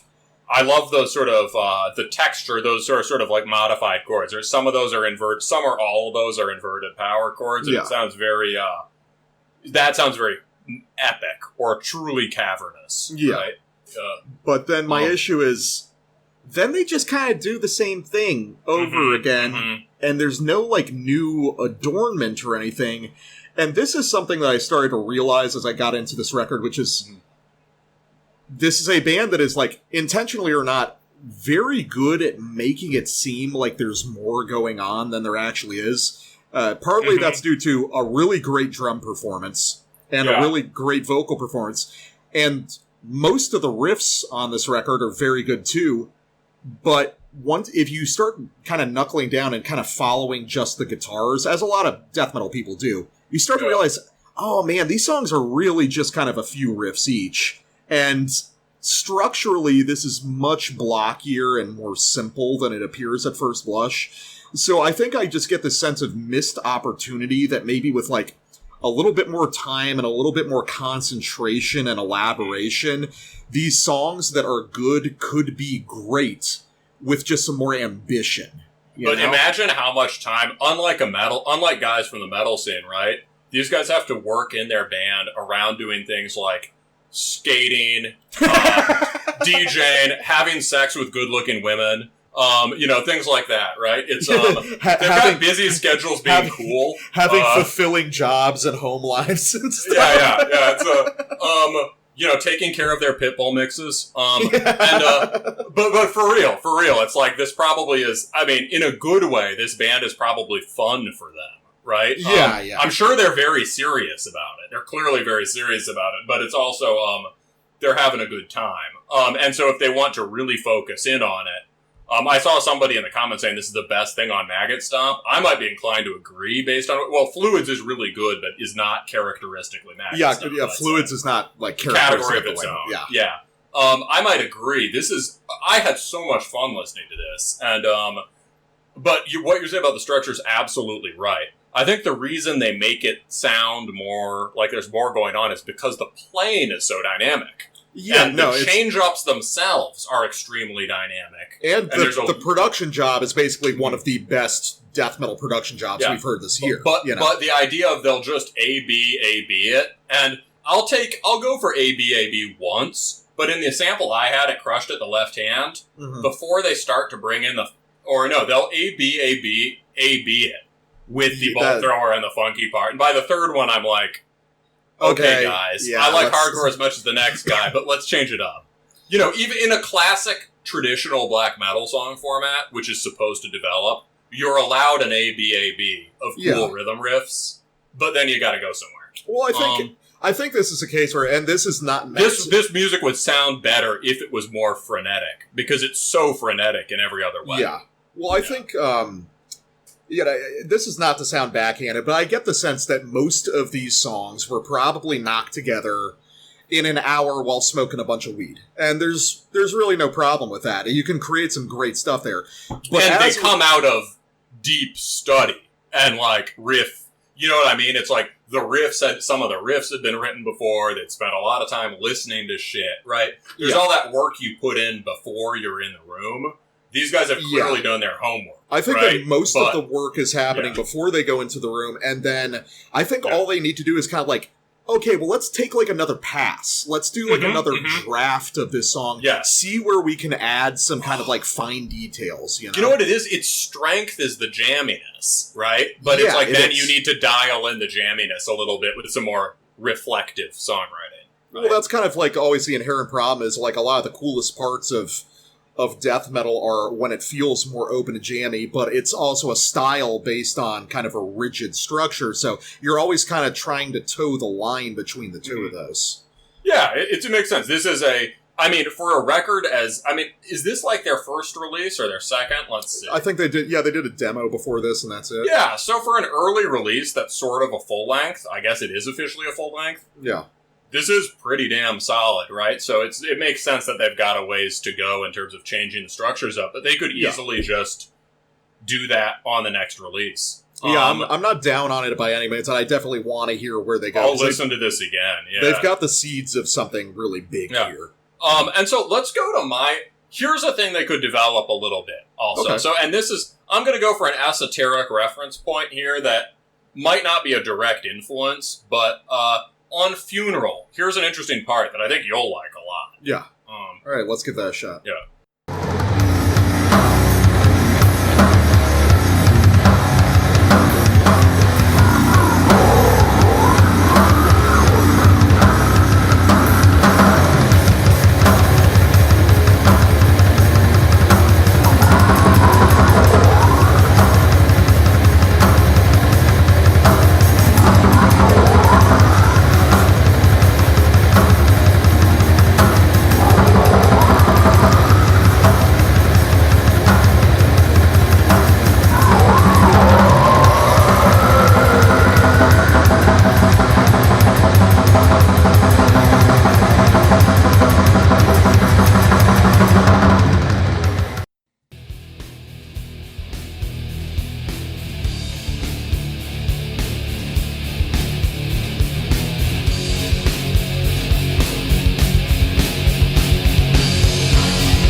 so that is Australia's Armored Angel off the Mysterium EP.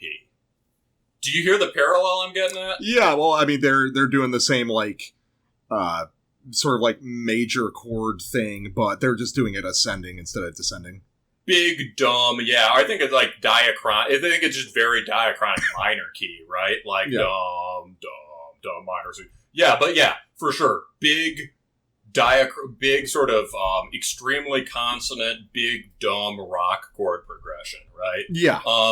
In death metal of an extremely cult old school variety. And there are other moments like that throughout the Armored Angel thing, but at the end is where this is the end of the record, and that they really they're like, let's just go for it here. Yeah. Armored Angel is an extraordinarily underrated band that we got to do a special segment on. They're like a personal obsession of yours, I know. Yeah, which I was really obsessed with back in the day when we first met, and then because what I'm listening to depends so much on just what's on my iTunes or on my media player at any given time. I haven't been listening to them that much, but I want to dig. Also, there wasn't that much that was out by them back in the day, but then someone finally issued their full length that had gone unissued for years. Mm-hmm. But speaking of Bolt Thrower not really sounding like death metal, this is like, what if Bolt Thrower was a black metal band, basically? Armored Angel is just sort of mood-wise very black metal. But it's all coming from Bolt Thrower and from weird shit like The Killing Joke and just Australian. Oh, I can hear The Killing Joke, definitely. Oh, yeah. And classic heavy metal, AC/DC, very intuitive gut level. This is what you think death metal sounds like when you hear about death metal. Yeah. So I think Encoffinized, these guys have clearly done their homework. They probably do know Armored Angel, right? Whether it's a direct nod, who knows? But they could definitely do some more of that. Here's a big, dumb, epic chord progression. And I bet if you've got sunglasses like that and a mullet, I'm sure you can play a mean guitar solo. You're inclined to do that already. Yeah, you better play a guitar solo. Yeah. Yeah, I mean, I think we kind of feel the same way, where it's like the only thing holding these guys back, which will probably naturally develop just because they are a young band, is just a little bit more like time to cook on some of these songs. Just like some more passes. I'm pretty sure that I think that these guys are primarily like a 2-man project. I think it might be 3 now, but I think that some of the issues are a matter of, so this was mostly just like 2 guys, and they're just kind of rapidly going back and forth constructing these songs, and they're just like kind of quitting at the natural point. But I think this is music where it benefits from being a little bit more editorial about it. Yeah, the weird thing is that being more editorial and adding some more parts will actually make it sound more spontaneous and crazy. Yeah, I think so. And with some of these parts that just A, B, A, B, A, B loop, you could repeat the individual parts longer and just do less A, B, A, B. You know what I mean? Yeah. Some of the big, stupid riffs you can really rock out, especially if you put variations over top you just of them, right? You just start moving it instead of like full A, B, A, B, just double up those riffs and do A, B endings for the riffs, pretty standard technique. Change the drums, change the guitars a little bit, drop a lead in after you record it. Yeah. I think that these guys have a great band pictures. Their picture on MA is awesome too. It's like each guy is a different action figure. You've got your cryptic barefoot death metal drummer. You've got the guy in his fucking Maggot Stomp shirt like he is, again, like, I don't know, like a playable character in a Grand Theft Auto game. Yeah. And then you've got the sort of black death war metal guy on the right. It's, I think, I'm wondering if maybe some of the issues come from what we are assuming is some sort of kind of punk background where the name of the game is kind of bashing out these very spontaneous songs, and then maybe this is just kind of growing pains as they get used to sort of a different kind of songwriting methodology that's necessitated by the style. Yeah, that would be my guess. And, for all I know, right, these guys would probably say we've been listening to death metal for, 10 or 15 years, right? But there's clearly some sort of punk rootedness in scene, right? So I think we agree that that's a good one, and we're eager to hear what they come out with next. So let's take a quick break, and we'll get into probably the most divisive one of the night. So let's take a moment. We'll be right back.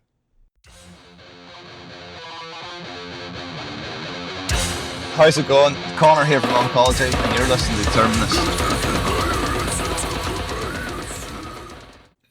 Hey everybody, welcome back to Terminus, and do you like this podcast? Do you like listening to rapidly aging metalheads accelerating deep into their 30s, navel gaze about records nobody's heard? We do too. So if you enjoy what you're hearing, please like, comment, or subscribe on YouTube or whatever podcast service of choice you're listening to now. And if you really like it and you want to accelerate our dive into midlife crises and burgeoning alcoholism, think about donating to us on Patreon or Subscribestar. At the top of the episode, my co-host talked a little bit about some of the benefits you'll get, but if you just want to waste even more of your life listening to us talk about forgotten records, that's the best source for you. So, all right. Now that we're returning, so Borda's Rope. What the fuck is this called again? Nearer the Shores of Kothal. Yeah. Okay, where do we begin? Because I guess first, what the fuck are those words? The nearest I can tell, this is what Bulgad writes in the description, and I think it computes to me. The description on the YouTube video he's putting for it is, he says, I'm also pleased by the reprisal of the characters of Pycra, Fernan, and Trale, and can only hope to one day get a hold of the lyrics to these tracks to find out more about the mysterious lore that informs this project's contextual universe. So yeah, it seems to me that this guy has brought a bunch of sort of traditional black metal motifs and sort of pagan black metal ideas. And he's kind of constructing his own fantasy universe. Private fantasy mythos, yeah. I can get into that. That's cool. Maybe a lot of deep cut Conan shit, I think, because he talks about Hyboria and stuff on the first record. And there's interestingly, I think the track on the end of this is Spirits of Pycra, Fernan, and Trale, Feel My Wrath. I believe that's because he's already killed them all in the earlier recording. There's a track called like My Axe Stained with Pycra's Blood. Okay. Yeah. So this is hyper minimal raw black metal. And I'm struggling to think of like an immediate comparison because I remember a lot of this stuff from like the late 2000s, and there's kind of a recurrence of it occurring now of very scrappy sort of like clearly like garage recorded on cassette type stuff. What would you compare this to? Yeah, so I think a positive of this band is that it is a fairly distinctive sound he's carved out for himself. I think it's easier to say, it's not really like the Burzthrone stuff. That was the default lo-fi sound back in the day. It's really, really, the milieu he's coming out of is easier to describe. This guy almost certainly comes out of the crust scene, punk scene. And he's one of these people who's kind of maybe ex-punk, or sort of migrated to the furthest reaches of that scene. Either from crust or mysterious guy or whatever. And he's probably the kind of guy who got really into basically like obscure Russian and Ukrainian and Polish and whatever NS tapes back in the day through blogs like Cosmic Curse. And that would place him very close to stuff like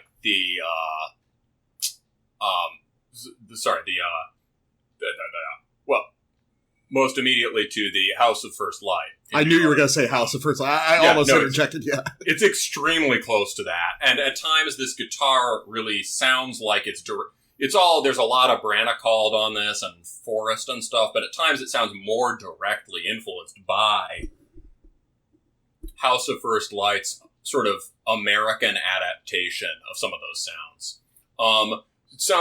It sounds a lot like that, but it's a lot more immediate than those bands. It sounds more like it's more sort of in your face than any of them, but it's not that in your face, and it's sort of on a spectrum between that and stuff like he did a split with the Heimnisval, Johannesval comes from the same tradition. You can hear it comes out of this kind of hard punk scene background, but listening to really necro European vampiric and heathen black metal. And a lot of Senior Voland, right? To be fair, Johannesval, though, from what I've heard, obviously you know them better than me, is much more it's much more active. That's what I was going to say. No, that's what I was going to say.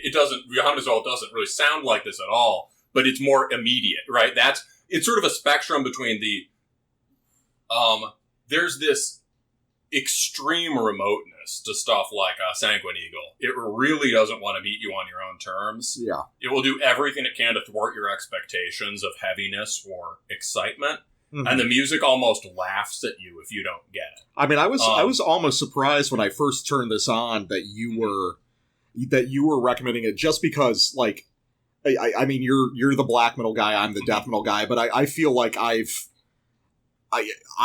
feel like this is the sort of thing that I would bring to you, just because of this so in your face, deliberately cult stuff. You know what I mean? Is something that I was really into, especially when I was younger.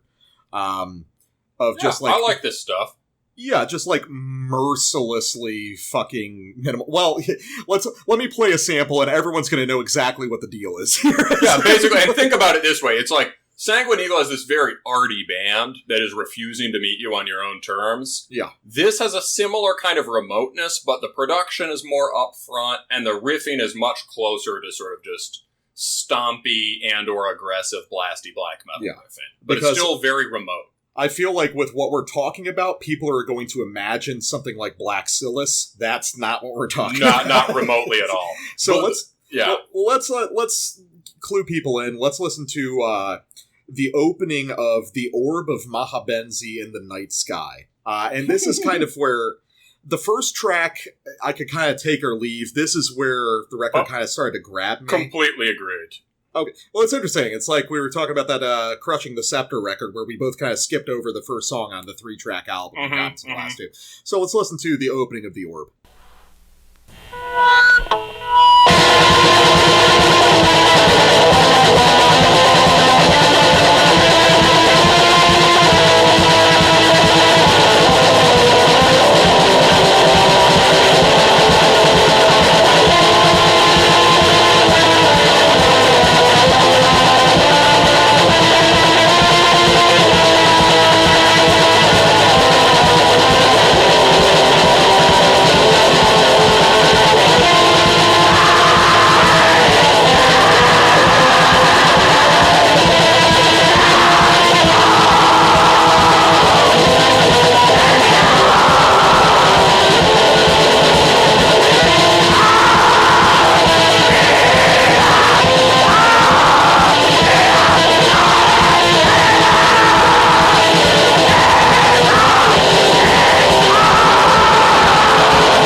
So everyone knows what they're in for now. Yeah. So those are, the first track, I would say, has this kind of, the first track is full of what the default setup for this record is, which is this kind of a trudging and brooding feel. Yeah. And there's maybe only one or two big riffs, and those relatively understated on the first track. And these are long tracks. There are 3 tracks, and they're each about 10 minutes. And the last one, they're all about 10 minutes. And so then here we get this really lyrical, melodic riffing for the first time. I imagine that's what you liked. Yeah, of course.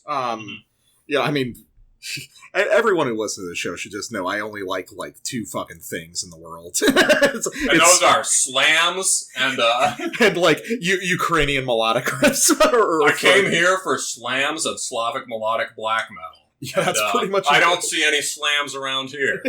So obviously, there's interesting things going on this record because I'm going to at one point get pretty critical, but I'm not going to say this is music without nuance because what interests me is on some of these riffs there's something very similar to the Oppressive Descent record that we were talking about several weeks ago, where he's taking these sort of stock riff forms, these stock French or Eastern European riff forms, and he's twisting them just in this very slight way that keeps them fresh and kind of surprises like the listener. So like that opening riff, that da da da da da da, and it's harmonized really well. Yeah, so it means a lot that we've not heard that riff that much, but we instantly remember it. Yeah, well, and it's like the opening of that is something that would almost be like a Mutilation riff, like one of his more like arcing emotional riffs, but then he switches it up at the end. Mutilation would go in this darker, more dissonant direction to end the riff. He goes into this kind of like muted, almost emo chord shape at the very end of it, which changes the sort of emotional energy of the riff. And these are very like simple, very slight variations, but they have an outsized effect on the overall feel. Kind of melancholy, but not unhappy. Yeah. It's, Oppressive Descent is a good reference point. I would say a band that I really associate with Oppressive Descent that I also hear here is Odal, who are really good at occupying this kind of using the same technique that you'd get either on, sliding power chord technique you get different versions of in BBH or in the Finno-French style. Yeah. But doing it with this maybe more free and very nuanced sense of harmony. Yeah. And very romantic, capital R romantic. There's lots of kind of ecstatic moods on this. Odal's just always like that on some of those albums. But on this record, the highlight moments like this have this kind of ecstatic quality, would you say, right? I would say that, well, what's interesting to me, because I was putting it together, we write the notes before these, and I was noticing, I said, so there's a lot of mutilation, and there's also a lot of Judas Iscariot in this music. And I feel like I've used those two to describe several records we've had on the program. Those are core reference points for you, yeah. I think, they're core reference points for me, but I'd also say I just feel like I'm hearing more bands kind of channeling those energies lately of like, especially when it's very kind of like scrappy black metal like this, because obviously Mutilation and Judas Iscariot are both defined by they're defined by this sort of glorious, like, reach exceeding their grasp, where the technical abilities are not fully there to express it, but that almost adds to this sense of, like, frustrated or diffuse grandeur to it. Like fucking... Yeah, I mean, for Mutilation, we've talked about how he's, like, you can really see him as a miserable junkie trying to claw towards a beauty that's just out of his reach. Yeah, or like 19th or like Middle Ages peasants trying to claw at this this trying to play madrigals. Yeah, you know what I mean. But I guess my first someone coming home from the monastery, right? If you went to a monastery, you would hear music like you'd never heard before in the world, and that had never really been made before in the world. Right, medieval, like Gregorian chant or polyphony, and you're trying to recreate it at home. You can't hear it anywhere else, and then you go back to the village, and you're kind of drunk and sitting in the hay with your friends after a hard day of backbreaking labor, and you're sort of trying to sing, some Latin monk song. So. Also, there's a lot of like depressive black metal in this. Which this guy might claim is not there, but probably is. And also Mutilation being a major influence on DSBM. Right? I mean, I would say that he's sort of the true origin point of it. I think that's probably a whole discussion. Another one that's big with guys like this that I think a sort of okay to listen to DSBM band or a couple of them would be God, my memory's fucked today, but the Abyssic Hate. Or like Wigrid or something. Vigrid for sure. Abyssic Hate, Vigrid. Also Kaltatod from Germany. I like Kaltatod a lot, actually. Yeah, Kaltatod has that very nuanced sense of harmony, right? Yeah, so but I guess, I mean, I can't, like, just shit everything out at the end, but, okay, man, I understand the whole, like, sloppy discordant thing, but the drumming on this record is fucking rough, man. Like, it wasn't too rough in the sample that I played, but there's full-fledged, like, stop and restart the beats sections on this, and it's like... And that goes with the stop and restart the riffs kind of thing. Yeah, it's just, it's kind of like, I have no problem with, like, very raw, kind of sloppy stuff, but there's a certain point where it pulls you out of what I would call the suspension of disbelief necessary to listen to music like this. And that was just something that kept kind of interrupting the listening experience for me, you know? Yeah, I get that. I think at times, I'll try to explain. I have my own way of explaining the things you don't like about this, which I think I agree is not a strength of it. Mm-hmm. I think sometimes the stop-start feel and the raw drumming is cool. I think sometimes it's not so cool. You were much more tolerant about that kind of thing than me. Yes, I am. Trust me, I've heard worse drumming on especially on the kinds of demos that these guys listen to. Yeah. There's stuff that just sounds like somebody walking into a drum kit. But let's go to my sample. So this is from Later in Orb, and this is a thing I think you've got the end and I got the beginning. Yeah. Exactly. Yeah. So and this to me really speaks the specifically Sanguine Eagle variant of sort of, let's say, American Slavonic black metal. Okay, let's give that a try.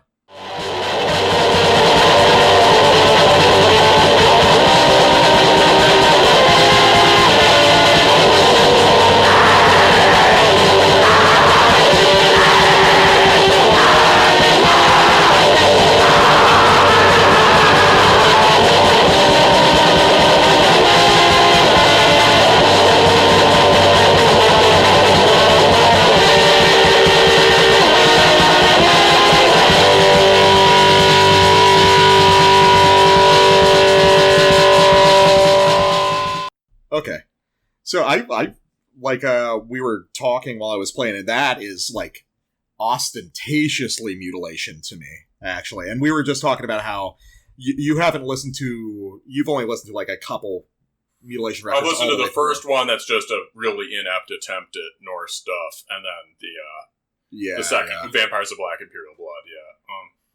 Yeah, no, it's like, Vampires is the first full length, so maybe you listened to some of the demo stuff before that. Yeah.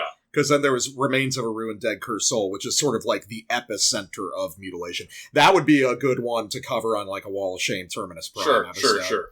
So, I really like the, I love the sort of like wild, discordant kind of harmony stuff that he's doing there. Yeah, I think that's the way really he does cool. that beautiful thing at the beginning, and then he sort of goes to that where those are like 4 or 5 string chords. Yeah. And they're not themselves dissonant chords, but they're introduced in a really dissonant way in terms of the roots. Yeah. Which reminds me a lot of, that to me is very Branacalled. But it's really Branacalled by way of Sanguine Eagle, who have this way of phrasing where they'll like loop out a melodic phrase for a couple iterations and then do this kind of jarring turn that sort of refuses to give you what you want, or makes you reconsider what it is you wanted. Yeah. I want to see if I can find an example of this real quick. It shouldn't be too hard.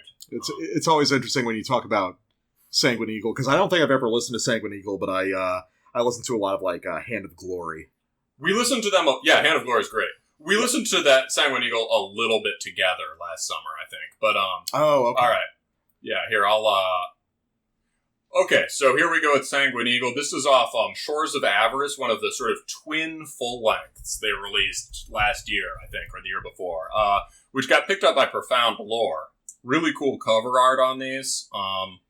Sort of like BBH art, but like with sort of just with what looks like, it's like the cover of the Nitberg record, but they're just sort of, instead of just sort of Arno Brecker looking statues of Slavs, they're like Arno Brecker looking statues of like Afro-Caribbean dudes. Yeah.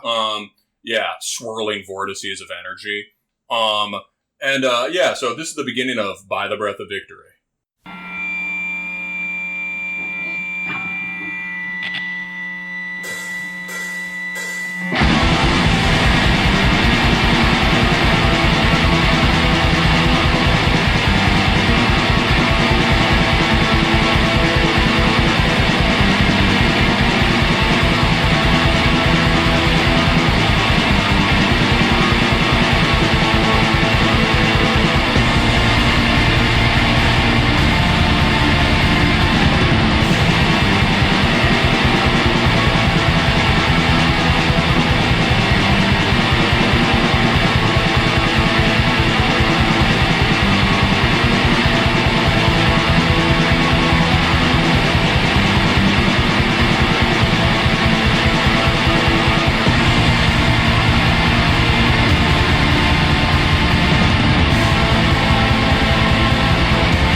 So you can hear immediately the same technique, right? Yeah, I can, although this is, it's hard to compare just because obviously the Sanguineal is so much fuller than the Borda. Yeah, the musicianship and the production is just so different. But the idea that they loop out 3 versions of what's at first a very simple sort of riffy phrase, and then throw in that chord at the end that's a very lush melodic chord, but falls in a kind of strange place. What was the kind of dissonant riffing before? Which is what while I was playing, we were talking, which is extremely Brannicald, and to a slightly lesser degree, very hate force. The overall presentation is very hate force, but the structure of the riff is pure Brannicald to me. The sort of the robust storming sound with the kind of remote aspect is the most remote and atmospheric aspect of hate force. In terms of Brannicald, that like arcing, almost cut time, like interrupter riff, the much higher chord that's what I mean. That's a pure Brannicald technique that he uses a lot. So the interrupting riff is kind of done at the end of the phrase in Borda's Rope. And that sort of turn, maybe it comes directly from BBH, but as far as I know, the people who really make that refine that into like, this is a technique that you can export would be Sanguineal. Does that make sense? No, I get that. Who are sort of like trying to coalesce it into a specific replicable idea. Yes, and there's an interest in Sanguineal. Both these bands you could call, I think maybe we should talk about this a little more at the end of this, but both these bands are very interested in style. Yeah. Right? Can be a good way into understanding music and can also be a limitation. Maybe it's more of a limitation in this context. Yeah. So let's get to the next one. Yeah, let's get to the next one. Our next couple samples are also off the same track. So this is off Spirits of... Let's play them in pretty rapid succession. Yeah, so we'll play them in rapid succession, and then I'll get into kind of like my overall thing of why I take issues with the record. So let's listen to my section off Spirits of Pycra, Fernon, and Trale, Feel My Wrath. Jesus Christ. Anytime I hear Feel My Wrath, it's just like, okay. All right, let's try Feel his fucking wrath.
So there's some interesting stuff going on there.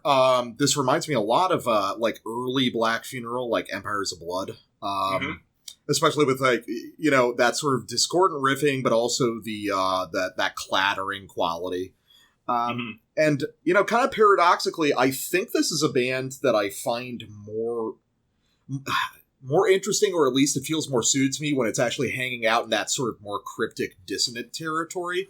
The melodic riffs are cool, but I feel like the very sparse kind of wandering nature of this music suits itself more towards that like gnarly dissonant stuff. And honestly, at its best, this record reminds me a lot of like a better version of that Ire record we covered a couple months ago. There's similar, those very sort of gray tonal ideas. I think they're expressed in a more this guy way. probably listens to that. I think I mistakenly said these were Portuguese. They might be Basque, but they trade members a lot, you know. No. I mean, I think like Ire is definitely Portuguese, but Ostots is maybe Basque. Let me see, Ostots. But Ostots has kind of these nuanced, sort of unusually nuanced harmony for raw black metal, let's say. Yeah, Ostots is Basque. So just other mountainous region of Iberia. They're all kind of like trading ideas back and forth, though. So for sure, yeah. Yeah, there's what definitely they can agree on is hating Spaniards. There's definitely a Portuguese essence to a lot of this, and I think that, you know, to boil it down, I think a lot of that comes from Black Silas, who is basically, if you're into grainy underground tape black metal, is a primary fucking thing. You know, this doesn't sound that much like Black Silas to me. It doesn't sound like Black Silas, or but however you say it. Yeah, I have no idea. But he's listening to that. And if you're listening to Black Silas, you're listening to all the other Portuguese bands. But anyway, obviously, I really like that sample you pulled. I was sort of surprised you pulled it. I was going to make sure we got it. But that's a great example of how you write kind of dissonant riffing that doesn't sound evil or spooky, right? Yeah, it doesn't. That's like pagan dissonant riffing. It's like it's an empty landscape in a sense. Oh yeah, certainly could be that, but the second one's really aggressive. That's an attack riff, right? And that's got a hate forest quality to it in that what Saenko is really good at doing is writing these very dissonant riffs that have real melodic, kind of folk melodic shapes behind them. Yeah. This music doesn't have such an organic connection to folk music at all. This is very just coming from black metal. Yeah. But similarly, there's kind of a suppressed melodic vibe in his riffs. They're not just grinding chords. Yeah. Okay, so this is from later on the same track. I think this is a very nice, lovely melodic moment. And then we'll lead into sort of my criticisms. Okay, sure.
It's interesting. It feels like a lot of the places we sampled, we were both thinking of sampling.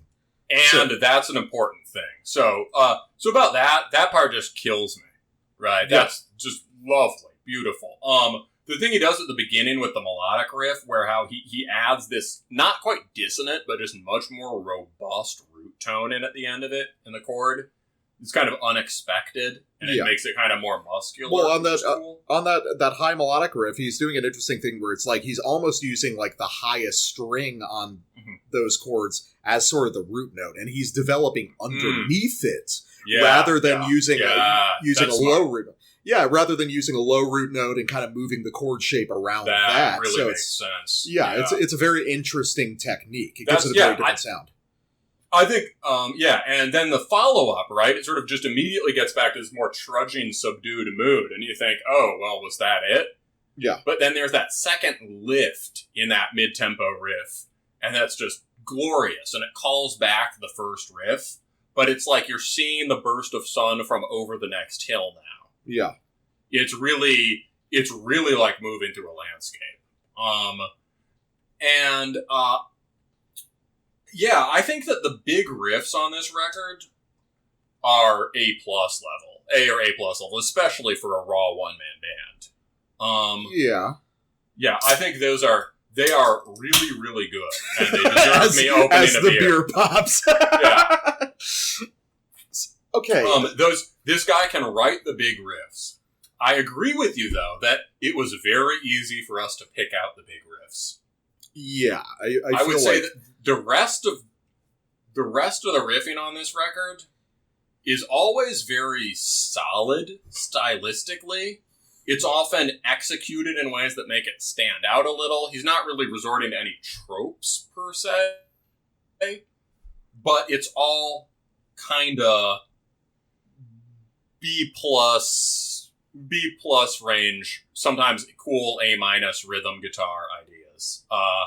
It's maybe, and they're hard to differentiate from each other. I think a lot of it's B+ level. It's just like, okay, this is solid, but it's not really doing anything for me. Yeah, well, okay, so he's not pulling from tropes, but this is this is what? This is intensely stylized music in a way where I'm like, it's like, I don't know. How do I phrase this without sounding like a complete asshole? Let me try it. Okay. Because that's exactly what I wanted to get to. And I'm going to circle back around at the end and try to sort of explain why this structural stuff might be happening. But I think there's a good reason for it. But the critique, I think, is a valid and important one. It's another word for stylized, right? So stylized, really interested in style, and the style is exaggerated. Another good word for this is a fancy word, but it's good to have in your toolkit, would be mannered. Okay. And the root for that is worth explaining. It's, think about, say, there's a whole style of painting called mannerism, which is basically people influenced by Raphael and Michelangelo in the later Renaissance. Mm-hmm. And they produce these paintings where they take the style, the manner. They have this received set of techniques, and they're interested in certain aspects of those techniques. It's not plotting imitative work, but they're really interested in the style, right? Yeah. And so some of it is a little bit facile, right? Some of it is too interested in the style, maybe sort of become derivative in a certain way. And has this kind of mannered quality where everything's just exaggerated a little bit, all in a way that sort of because it's so invested in the style, sort of separates it from the spirit animating that style. It's missing the subtlety and the individualism of its originator. Yeah, it's maybe disconnected from the original. There's so much thought about the surface that there's maybe disconnection from the impulse and the way it all comes together, right? In something that, maybe Michelangelo and Raphael didn't sound, or didn't paint, right? As much like these other guys paint more like Michelangelo and Raphael than Michelangelo and Raphael did. Because Michelangelo and Raphael paint like, yeah. And they paint like guys before them, right? Mm-hmm. Right? They're sort of more rooted in previous Italian painting. Similarly, with this kind of stuff that's very focused on a certain kind of fascinating aesthetic for raw black metal tapes, there can be this intense focus on, whoa, this style is so foreign and strange and cool. Yeah. How do we capture some of that? And so the risk is you could be obsessed with the style for its own sake. The best version of that, of something but also, here's the good side of mannerism, is that the best Mannerist paintings are just bizarre and dark and dynamic and really cool. And you know, sort of like if you've ever seen a painting of the Virgin Mary that looks alien and apocalyptic, like that's Mannerist stuff. I get that. And Sanguine Eagle is extremely Mannered, right? These guys are just obsessed with the nuances of Blazeworth Hall songwriting and Roman Saenko. Yeah. And they use it to make something that's strange and idiosyncratic and unique, kind of in the way, you know, some band. What were you say? Well, no, maybe it's the idea you fixate on this idea and you get so obsessed with certain details that were not necessarily the obsession of the originator, you end up creating something alien and different from its constituent Think parts. about how Japanese noisecore was born, right? Yeah, I get like, that. as in, we're really into Discharge, but what we hear is Discharge's guitar tone. And we've constructed everything around that, even though it was an accident of the original. Yeah, and so I don't think there's quite that single aspect focus going on in Sanguine Eagle, but all of these bands are paying a lot of attention to style, right? Yeah. And this band, Borda's Rope, I think, is maybe held back by this Mannerist quality. And it's not anywhere near as eccentric as Sanguine Eagle, and strangely, although Sanguine Eagle's songwriting is way more withholding and abstract, the production on this is pretty remote, right? Yeah. On Borda's Rope. It's remote, but at the same time, it's like, and this kind of like dovetails into the Mannered thing is... Well, Okay, Jesus Christ. Go. No, sometimes we just go get, you know. All right, so here's the deal. I've been listening to underground raw black metal tapes for Jesus Christ, like half my life now, which is really pathetic. I've heard a lot of stuff with the kind of aesthetic character of this. And I feel like, especially nowadays, just over the past 5 years, there has been this arms race towards this sort of like hyper minimal, like janky, fucking like one-man black metal, and none of the instruments are played very well, and none of these elements in and of themselves are necessarily a problem, but clearly there is a pattern being made of just this like very just like garage rock, like jangly, but minus some of the, if it's a one-man band, right, minus kind of some of the things that make minus the detail exciting, minus the band interaction, minus the energy. This record has moments of crazy energy. Like there kind are. Of grinding dissonant thing that you played before. There's a lot of energy in the melodies, but overall, it's this very even continuum of just sort of, here's a part, here's a part, here's a part. And it's like, I don't want to like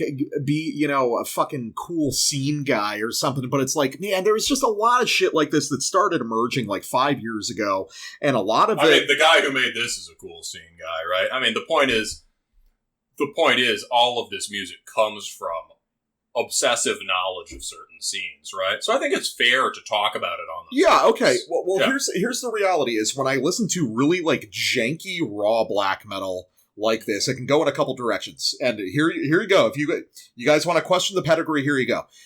I love fucking Forgotten Spell from Germany. I've showed them to you a couple times. Incredible. Just incredibly fast feeling, deranged, half raw black metal. Yeah. It has that half improv feel, but here's the thing, also highly detailed. He's really just like invested so much into these songs that no one will ever hear because it's just so fucking weird. Or flip side, this is more hipster just because Forgotten Spell feels very religious. It does. It feels ecstatic, and Sanguine Eagle feels very religious. And then you go onto the flip side of more like kind of just like minimal hipsterish, but I still love it, would be Carved Cross from Tasmania. Yeah, that's hipsterish. But it was after he released like 10 tapes and everyone realized it was cool. He was doing it on his own. The cover art is pretty cool too. Yeah. But so it belongs to this realm of stylized internet black metal. Definitely. Yeah, you know, yeah. But those are, 20-minute, 2-riff depressive black metal songs that he openly admits he makes a tape in like an hour. He just he looks in his notebook for riffs and he does it. So there's an honesty to that I can appreciate. And of course, the fact that the riffs are fucking amazing is definitely a part of it. But here I found myself in the middle where there's not really enough going on, like Forgotten Spell, and what's going on isn't as, like, just kind of perfect in the way of Carved Cross, that there's cool moments, but I'm like, it's not leading towards something. It's too easy to separate the cool moments from the whole. I think we agree. Yeah. The cool moments are very obvious, and they show a high level of riffing skill and inner knowledge of this music. And those have real spirit. This guy's not a poser. I don't think either of us want I'm not this guy's a poser. I'm beyond that whole idea. Oh, I'm not. I love calling people posers, but we're not going to do it on air.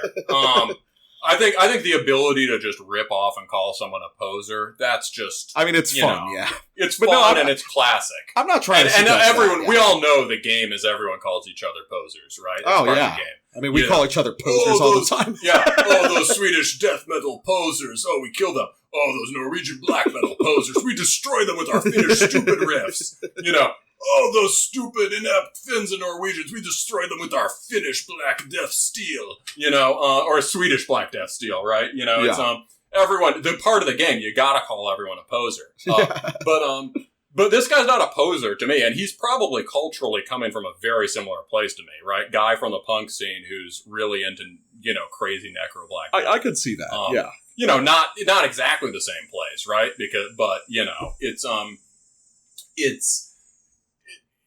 He's sort of not a poser, and there's a lot of thought in this music, but I think for this to succeed just on its own terms as a record without looking into the lore, it needs more focus and condensation. This guy easily had enough riffs for a really good, like A-level or A-minus level, extremely promising EP half the length. Yeah, I would say that... Even if you just cut the first track, the rest of it would have more impact, right? Yeah. No, I think we're in agreement. But you could condense the last two tracks more also. Yeah, it's like if this... I will openly... If this was in the form of a 15-minute EP and not a cool, vinyl release and shit, then maybe I would be like... Yeah. So, here, let me go at my sort of defense of this, which is... I think I agree with you on the problems. It's sort of, it's extremely mannered to a fault. It means it leans into this kind of drum production. It means not only can you separate, or drum approach, not only can you separate out, I think also this guy probably isn't as bad at drums or, quote, bad at guitar as he's making it sound. And that makes it affected. Or, at the same time, like, maybe he is that bad at drums. But, often a reason people have shitty drums like that on the old recordings is that they couldn't find a drummer, or that the only drummer they know is a junkie, right? Yeah. This is like, this is clearly lovingly misexecuted, which is very mannered, again, right? The stop-start quality kind of goes with the sense that the highlights can be extracted from it. So it's like, the riff stops. And here the new riff, which is cooler, starts. But in its defense, I think, and this is kind of like the Ire record, but I think this record has more of an arc. This is very narrative music.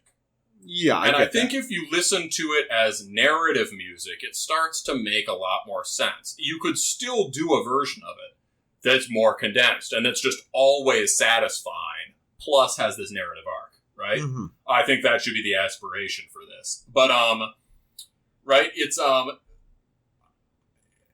think the song titles give a cue, right? This is quest music, is what I have in my notes. And it's one of the most successful attempts at narrative black metal I've heard, right? Without the kind of all the baggage of this is a concept album. This is narrative. There's no frills here. There's no dumb samples. There's no voiceovers. There's no, as far as I know, there's no book of lore in the notes, which is fine to do if you want. But, like, all of the narrative qualities in the song titles, the cover, and the music, and presumably the completely inscrutable lyrics. and you've got the beginning, you've got this kind of slow, trudging and brooding quality. Okay, it's not that fun, but you're in the fucking mountains over the, look at this guy's picture, right? He's in the fucking crags. You gotta trudge like the hobbits. The second one then there are these two moods that interact as the highlights of it. There's this trudging, brooding feel, and then these highlights burst into it. So you got this mood of spiritual exaltation, which first comes up in Orb of Benzi. Yeah. Some of these parts really have that religious fervor, the big riffs we picked out of it, right? Those are ecstatic and wild, and they sound like the moon in the sky. And then that has a lot of these kinds of spiritual riffs, and that this more aggressive kind of, I guess the last track, right? He's sort of saying, "Feel my wrath to spirits." So it's kind of this magical combat. I killed you in life, and I'm going to kill you in death, motherfucker. That's really shows a real knowledge of how pagan religion worked and how sort of shamanism and other kinds of magic worked. And it, and it gives this feeling of intense spiritual combat. And those are the other highlights with those big attack riffs you picked out at the end. Yeah. So I think it really does have a narrative arc to it. And if you listen to it in that mood, withholding some of your expectations about the kind of all-action thing, right? This is kind of like, I think if you really like The Lord of the Rings, there aren't boring parts. But I think even as someone who really likes The Lord of the Rings, the first one, especially the first half of the Fellowship, can be tough to get through. Especially if what you really like, coming back to it once you know the world, there's a lot more to appreciate.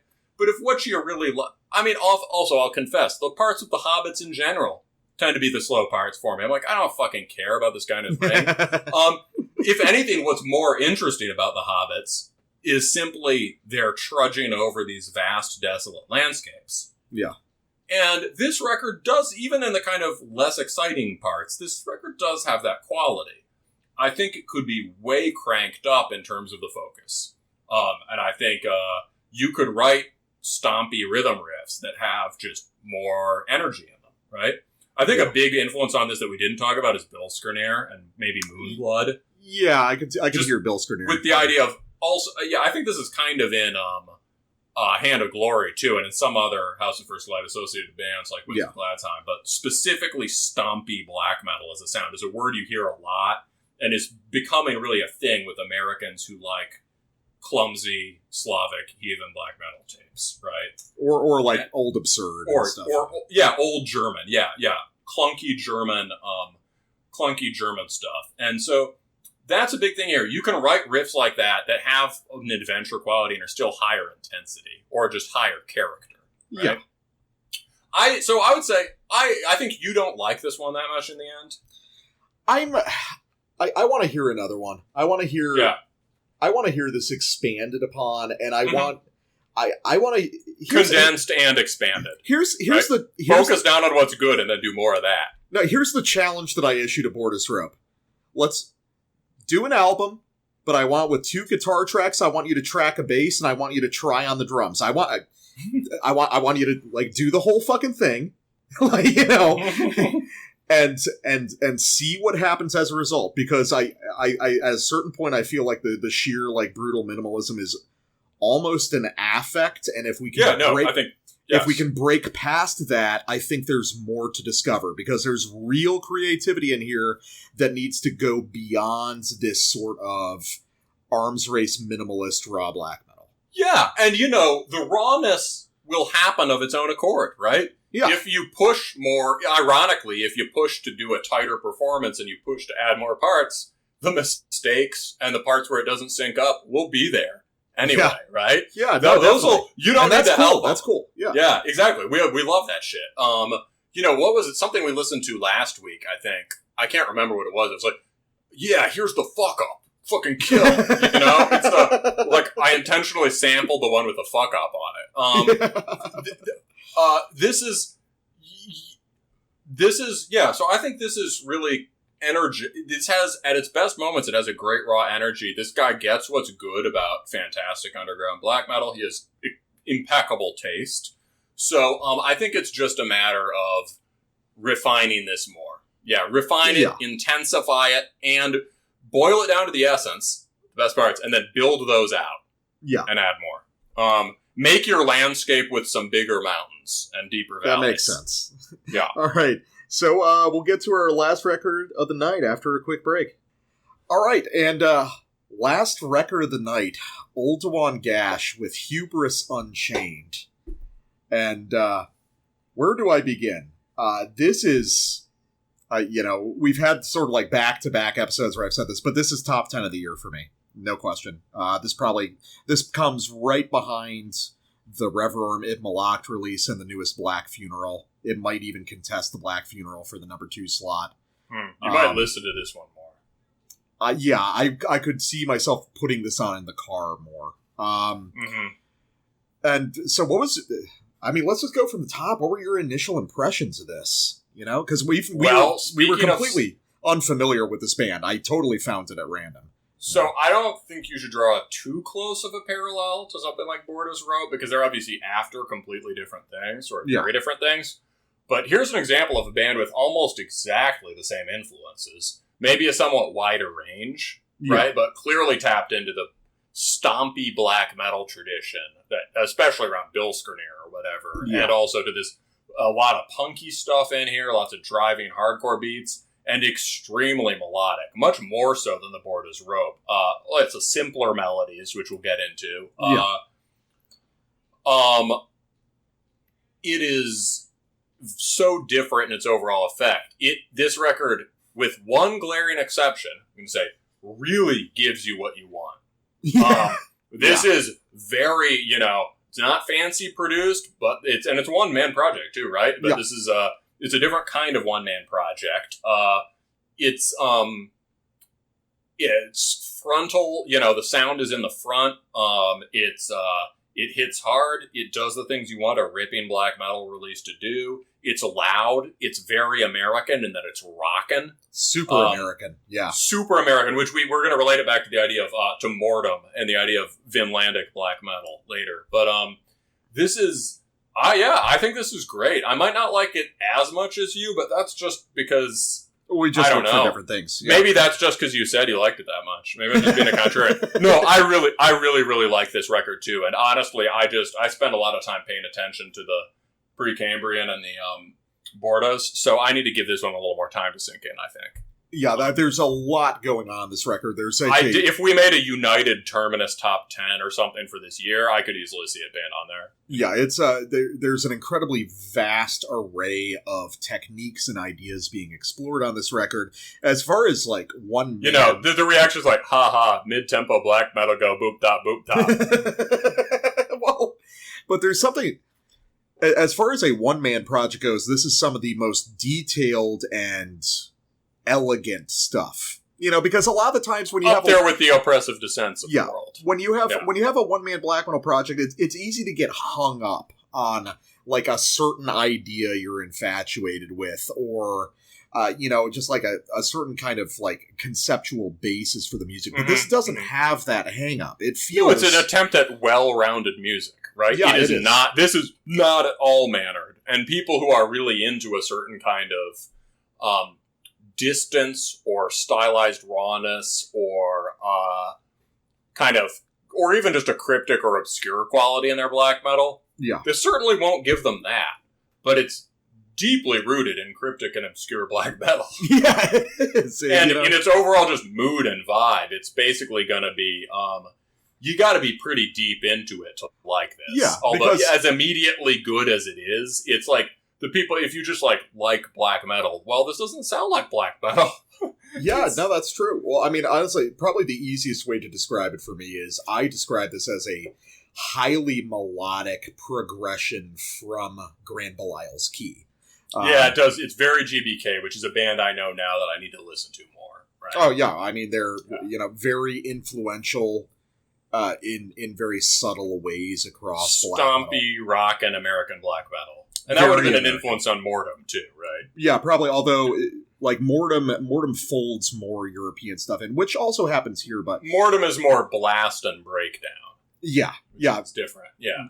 GBK has, like, a distinct rock and roll quality to the way they write songs, which I think is also... Motorhead in GBK, right? Yeah. But here, it's something I'd like to bring up, and, I'll get to a sample shortly, but Oldowan Gash writes songs. And, we've talked about that a few times, about how, obviously, it's a little off the cuff the way we talk about it. Obviously, songs are songs, but, for instance, the Precambrian record is a great record, but those aren't songs. No, and they are Hate Forest, and if you said that to Roman Saenko, he'd be like, of course not. Yeah. He'd be like, Hate Forest is drunk writes songs. At their best, they're real. At their worst, they don't quite do that. At their best, they are fully realized 8-minute songs. Yeah. Hate Forest, they're not songs. These are sort of like, violent processes. Yeah, and also, Discharge doesn't write songs. Yeah, right? No, they don't write songs. It's not real music. It's just shouting and screaming. Well, it's like, but that's what they say in their own song. Yeah, but GBK, for instance, wrote songs in a way that most bands don't, and this is an extension for that. So, what should we go for the first sample? Because I know you've got one off the first track. Do you want to do that, or should I go with mine? I'll just be that guy. Let's do it. Yeah. So, when I talked to you yesterday, I said, honestly, the first track didn't really click for me, but the rest of it was pretty sick. Yeah. Then I found that the motif from the first track, although as much as I could hear other bands playing something like it very easily, it really is important for the rest of the record, and I think it's the thing that stuck in my head most after hearing it. And I think things get developed off it. Right? So let's listen to Mysteries of Our Redemption.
Yes.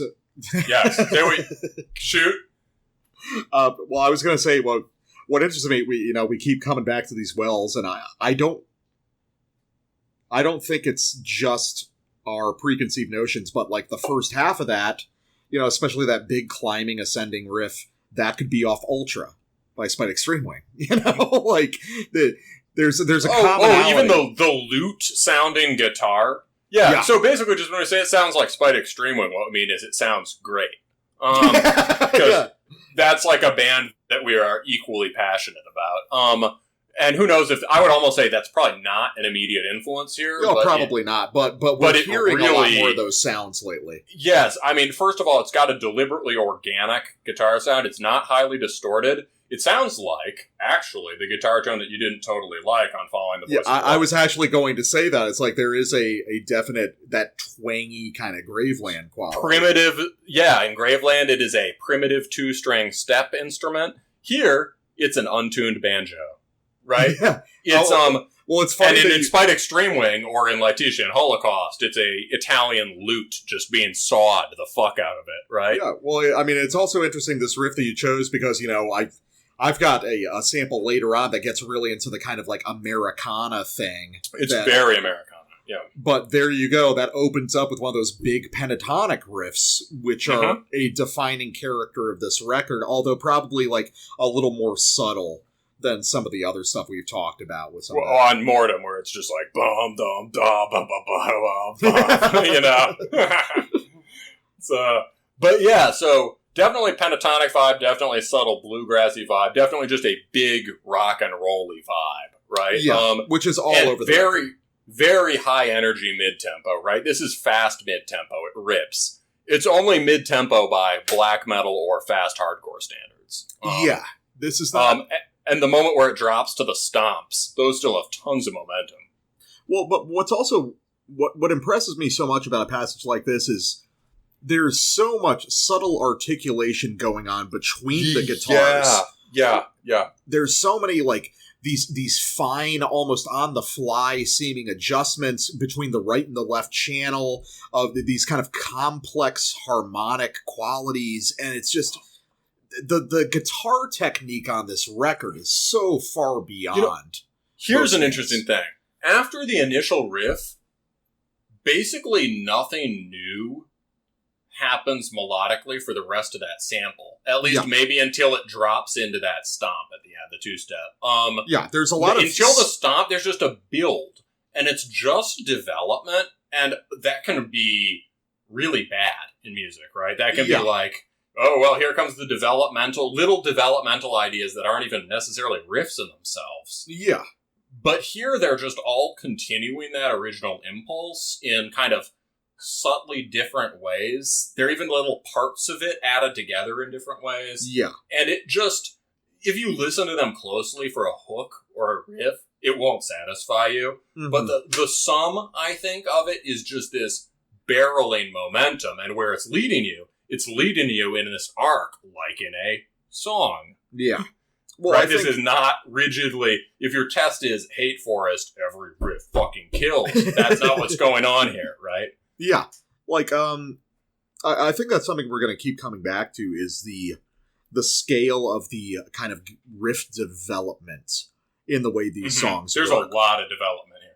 Yeah, these are not songs with a tremendous number of highly distinct riffs, but the sheer motion and the progression and the development of these melodic ideas. It's based on motifs.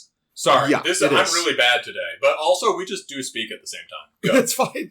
No, go ahead, because I was going to get into that. It's like, this is all motif-based. This is very classical in a real sense, the way he develops some of these. Melodies. And so for those people who are just listening now, we've talked about this before, but in a certain sense, like a motif is it's not just a very simple riff, right? A discharge riff is not a motif, because that's just, here it is. You can like it, or you can get the boot to the teeth. Yeah.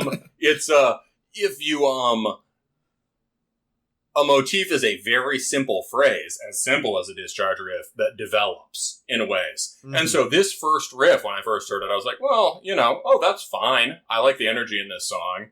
And then later through the record, I was like, oh, that doesn't leave my head. Because of the way it develops. It keeps coming back. There's these simple phrases that keep recurring on this record.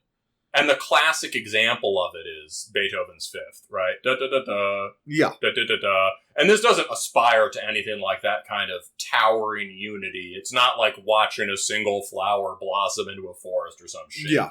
But there's definitely these little pulse micro melodies that are the building blocks of the whole. And it's really cool to hear. There's a whole intensely narrative quality to both the individual songs and the album as a whole, which it really blows my fucking mind that this is a one-man project. If with the Borda's Rope you had a lot of an above average number of just A+, extremely dramatic, fully realized riffs that you could easily extract from their context, this is an extremely economical, way more than the sum of its parts record. Yeah, it's very hard to extract single moments. There definitely are big moments, but they're not in the riffs per se. But that being said, you could still shuffle these songs into a broader playlist, and they would work really well. Yeah, so let's go to yours. This is a little more. There's a little more melody in this. Oh, this song. Yes, we were talking about this yesterday, and we said this is basically a perfect song. when I heard this, I was like, oh, well, buddy, you're right about this one. Yeah, no, this is the single... This is the second track. Yeah, this is the second track, Blinding Moon. This is the single best song I've heard in 2020 in black metal. And we're just going to listen to the opening couple minutes of it and just pay attention to the way these riffs develop and kind of contort and just spiral ever higher into this kind of majestic quality. So let's simple frontier majesty. Let's try that out. Yeah.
So I want to walk back what I just said. Every single one of those riffs is fucking killer. They're very simple, but they are all fully realized riffs. Especially that one that's just dum dum, some very simple rising interval, and then those just carefully placed, carefully spaced, bent plucking. Oh God, that really feels like a string instrument, and it's so subtle and beautiful. It's the way, like, after you get past that kind of like rock part in the middle there, you just get this sequence of just constantly developing kind of refrains on this same motif, the same melodic structure, and it somehow drives the energy higher with every slight variation. It's some of the most just incredibly narrative music. One of the arcs of it, the rising arc, is what you can find me in the trenches. Yeah, which is I mean, there you go. You got that quality like oi or hardcore vibe going on there. No, this is tough. This is tough music. This is very tough guy black metal. That rising thing. So this song is an example of when this guy wants to write classic, extremely riffy, blast beat driven black metal. He will. This is the most European sounding bit on it. Yeah, and obviously that part, literally the soaring part with the sort of glorious, sort of sentimental trem on it. That's total Spite Extreme Wing. Total Spite Extreme Wing. And then, like we were saying while I was playing, the opening riff is a riff that should have been on the Senior Volland EP, but it wasn't. But it could be there. What's funny, but yes, and I think both. Grundhird had a lot of those. Grundhird had fancier ones, and Grundhird really had some things that were like solid A-level Senior Volland riffs, which is a real achievement. Malum had some that were more like tributes, where there were sort of direct quotes that were then reworked, which is another way of doing it. So it's like it changes on the end of it or whatever. This one, with both those bands, you can play the game and name that Senior Volland riff as a type for it. And the people behind those bands would be like, yeah, cool, sick. I love that. Pull that up. Yeah, fuck yeah, we ripped that off. But this is the ideal when you couldn't name which one this. Yeah, I mean, there are totally original Seigneur Voland riffs on the Gruntier thing, I want to say. But yes, you couldn't play the name that Seigneur Voland riff with this one. And it's also a little simplified down to those elementary, extremely white key, consonant, Dorian scale pentatonic American things. Yeah, and if there's one Euroband it's like Owl's Blood. Yeah. I love the way he bridges from this intensely French riff into this distinctly American kind of pentatonic, almost almost emo adjacent part, and then he goes into the jangly part. Yeah, the jangly part, and then he goes into that seizing Mediterranean thing, and it's like, holy fuck, we're on like a tour of all the best ideas. You know? Yeah, this is extremely lots of bands we like, and this is also a good example of very solar black metal. Oh, yeah. Right? This is summertime This is not nighttime music. Yeah, this won't sound the same in the winter. You want this in cresting spring and summer, or maybe like violent fall, you know? Yeah. So, So let's get to your next sample, man. All right, let's, yeah. Oh, man. I think at this point we're basically just like, smash that nut button. Dude, I remember when I listened to it, I went back and listened to Blinding Moon like 8 times in a row. I was like, this is perfect. There's literally nothing that could improve this song, you know? Okay, Lasso of Fate. So this is later in the record, and this is a really nice work with a more sort of tripleted feel. Yeah, let's try that out.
I mean, that last riff there could be directly off following the Voice of Blood. Exactly. So here's my one. This is both. That part is my favorite part on the record, but also just that last riff. That's also the source of my one complaint. Why fade it out so early? Please loop that at least 16 times. You can do other things over it. You can go arg. You can shout something just incoherent and aggressive. You can put in a sample of eagles. You could do some nice samples of arrows. Of gunfire or something. You could put in some gunfire. You could put some bells. You could put a bunch of wolves howling. You could even have dogs barking for all I care. Just keep it fucking going. Right? Oh, yeah. No, it's like... So it's really interesting the way this record is structured. That was the early fade out is the only overly subtle moment on this record. Yeah. I get that the principle is leave them wanting more, but it's a fucking black metal record, not a striptease. You know? It's come on, man. Come on. Well, what's kind of cool about this record, I like this, the structure. So it's a 7-track record, and it's bookended by a couple tracks of highly melodic, very fast stuff for the most part. But then the middle 3 tracks are what we sort of like affectionately call on the show sort of boring black metal. It's very, yeah, it's very mid-paced and very stompy and much more minimal in a way, but oriented towards solid rhythm riffing. Yeah, yes. And very like obviously there's a lot of like kind of I'm assuming early Graveland kind of ideas. Oh yeah, no, especially at the beginning. There's this sort of like really dark barbarian riff. You know, it's kind of a melodic minor feel, but it emphasizes the most dissonant parts. It's thoughtfully written. It's not uniquely memorable. It's just thoughtfully written and violent. Yeah, so and it sounds like Thousand Swords. Well, the obvious stuff that people are going to remember off this record are going to be off those like huge soaring melodic ideas. But even for someone like me who generally just kind of gets tired of the stompy thing, all of those kind of motif expanding philosophies from the more obvious songs are present on those those kind of slower, rockier songs. Because then he starts building. Yeah, there's no phoning it in. Like we don't have a sample of it, but the track Inventing Armageddon, the 3rd track, that sort of introduces that slower paced section of the record. You know, that's really interesting pacing wise, I would say. Yeah, because at first I wasn't sold. I thought that was a really weak track, but as I listened to it again and just, you know, let me see if I've got the right one. Let me click on it. Oh, no, that's not the one I'm talking about. But it's there's Feral Heart has this very interesting, slow, sustained motif on it. Yeah, and same with Inventing Armageddon, because, Inventing Armageddon, that first riff plays out for a long time. That's a real Bill Skernair riff. Yeah. It's like kind of like heroic, but like weirdly sad. Yeah. But I love Feral Heart's opening riff, which is just like, I don't even know how to articulate it. It's kind of GBK, but it's Why don't we play it? Yeah, fuck it. There's no rule that we only have to do 4 That's true. Let's just do... It's a strange, tense idea. If I were to say anything on this record were done too much, it'd be this riff. But if this riff were done as much as it is, and that Sikk release riff was done 16 times, I'd just be like, oh, the Feral Heart riff is a really interesting thing. Yeah. That he fuck does. It. Let's listen to the first minute of Feral Heart. Yeah.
So what I initially thought the first time I heard that riff was, I hope this riff is as predictable as it sounds. After the first phrase, da, da, da, da, da, da, and I was like, oh yeah, I just want this to do exactly what it sounds like it's going to do. But then it does that. It fulfills your expectations, but with that little triplet we were talking about during it, right? Yeah, dub, that little gallop. Dub, dub, dub, dub, dub, dub, dub, dub, da da da da da, Yeah. and that takes it away from being a set rhythmic form in the way that maybe was cooler when those forms were being invented by their masters in the 90s. Mm-hmm. But now you want more phrasing in a riff, and that just gives it so much life, right? Yeah, there's so much coiled tension in that riff. Yeah, and there's such a mastery of so many different kind of, because at this point black metal guitar technique is such a broad thing. Yeah. But it's I don't almost think it's beyond the genre at this point. I don't think I've heard a guitar performance on a black metal record this year that has evidenced a complete mastery of so many different styles like this one has. You know, I'd say Oppressive Descent. Yeah. It's more blasty, but he's integrated a lot of styles. Yeah. Oh, also, I forgot to mention when you did your sample off Lasso of Fate. The first couple minutes of that, it was interesting because I heard the opening riff off Lasso of Fate. Not your sample, but the intro of the track. Mm-hmm. And I was like, I've heard this before. And I think what it is a sort of like pseudo rearrangement of The Red Heifer by Grand Belial's Key. There's some very similar like structural elements to those riffs, and obviously GBK is a big influence here, but I'd almost say that he's kind of transcended GBK. Like, GBK is really cool music, but fuck, man, I think it's not as coherent as this. Yeah, this is... I've only listened to very little GBK, but my thought would be there are a lot of cool ideas on it, and I love the general vibe, but it's not... It's experimental. They're just inventing the style. It's much rougher than this is. It has the quality, a weird, eccentric quality of original stuff. Yeah. Right.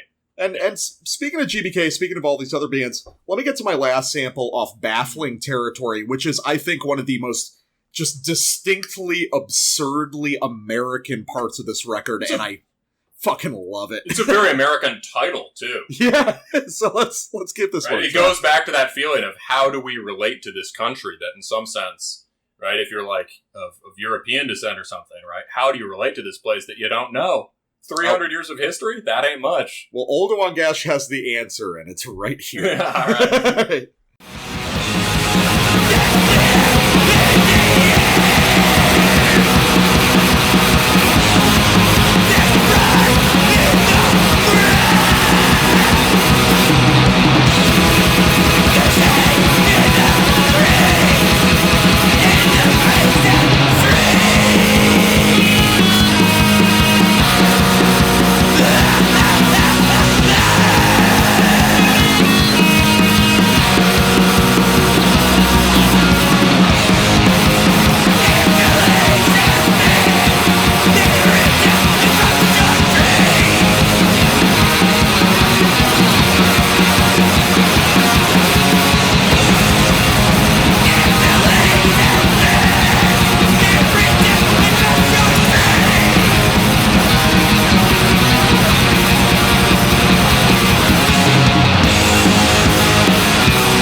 Holy shit. Every part of that has this, no big riffs there particularly, but every part has this little thing kicking it into overdrive, right? Oh, God. It's like after the initial riff, where it kind of starts repeating a bit, the double bass kicks in and just overdrives it, right? Oh, yeah. It's like... The detail on this record is so good.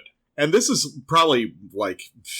Of all the stuff we've covered, sort of like building this theory of American black metal, I don't think anything has gone as deep down that rabbit hole as this has.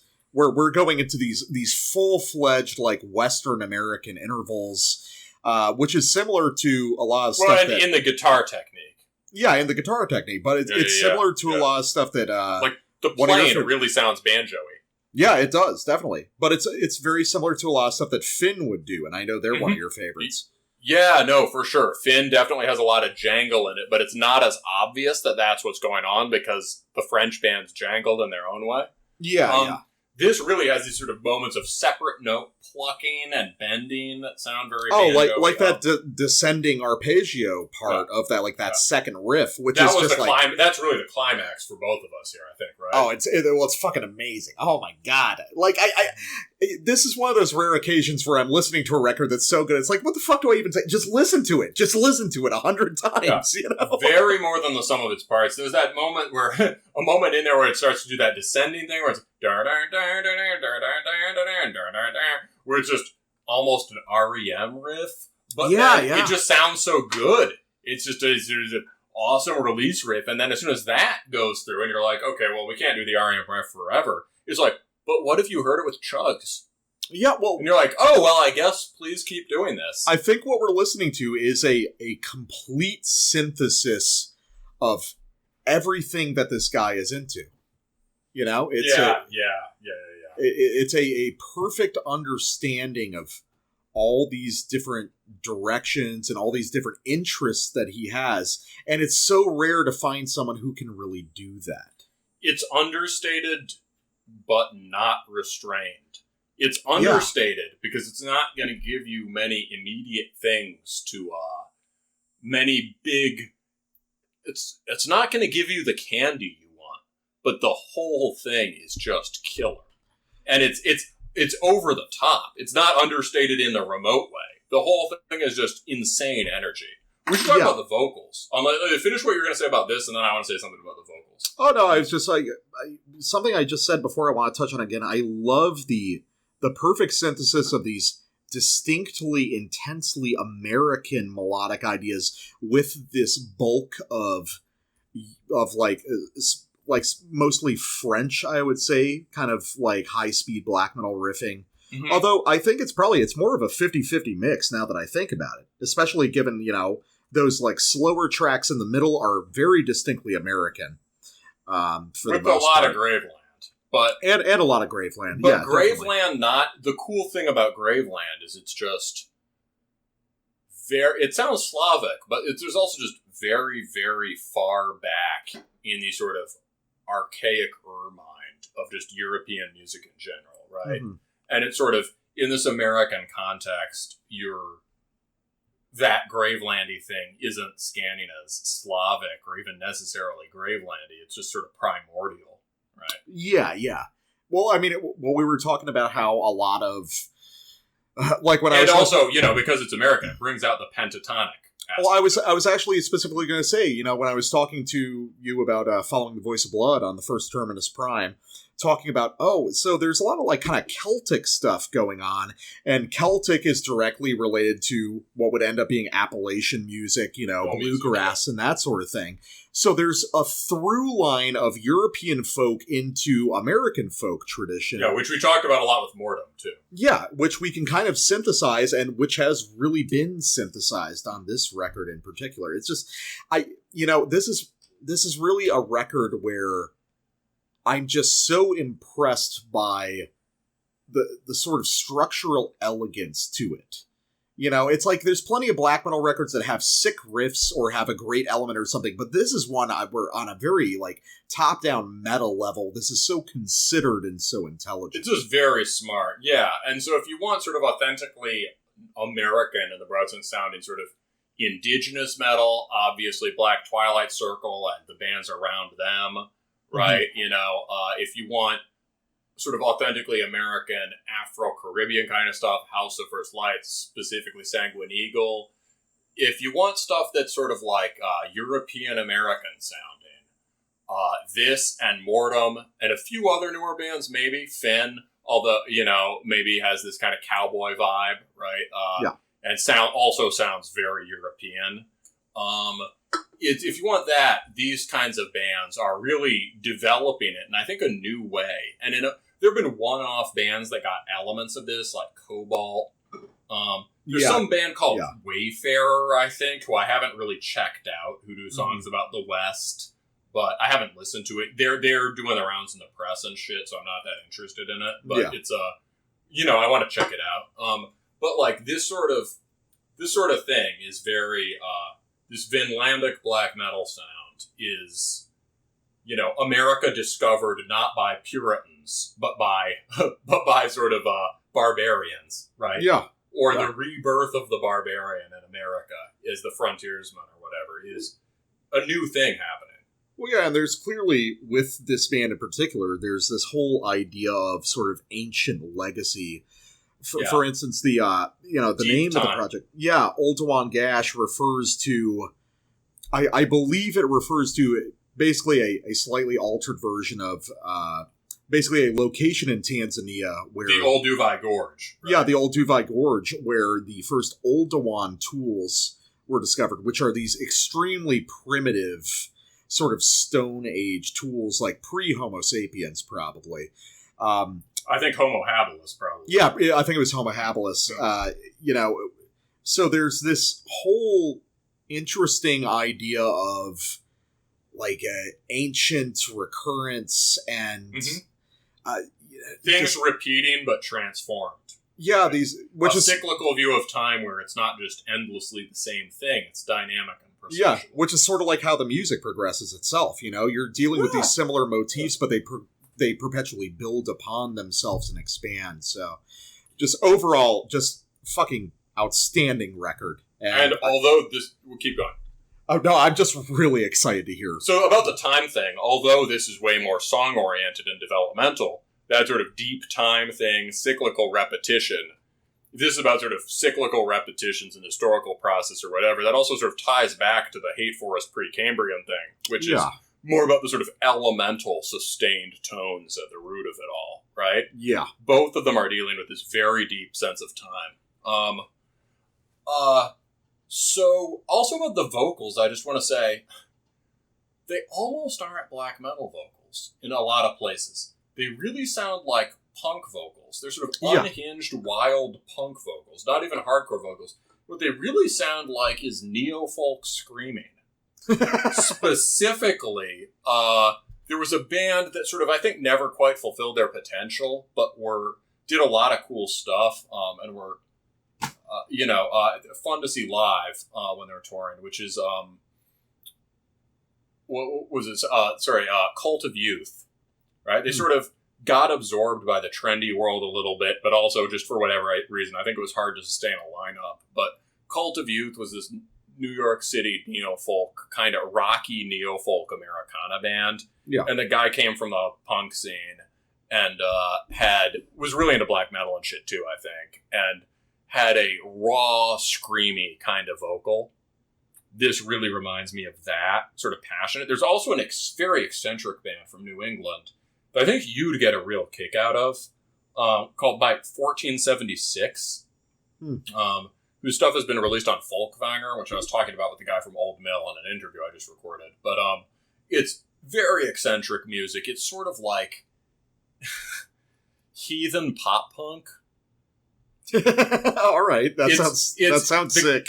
The guys sort of, they were probably crusties before. It seems like they have really good taste in music and reference points. They're into like Danzig and Amoebic, so I'm like, sign me the fuck up.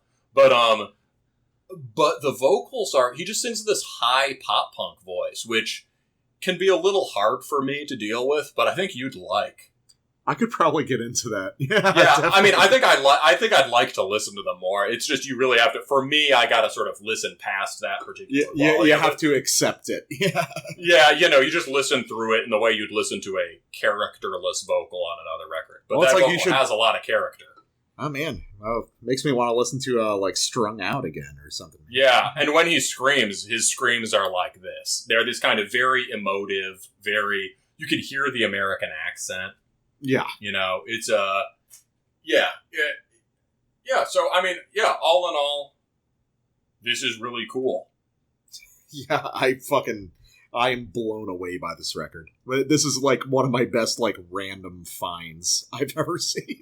Yeah, thanks for bringing this to our attention, man. So I think that'll be it for this episode.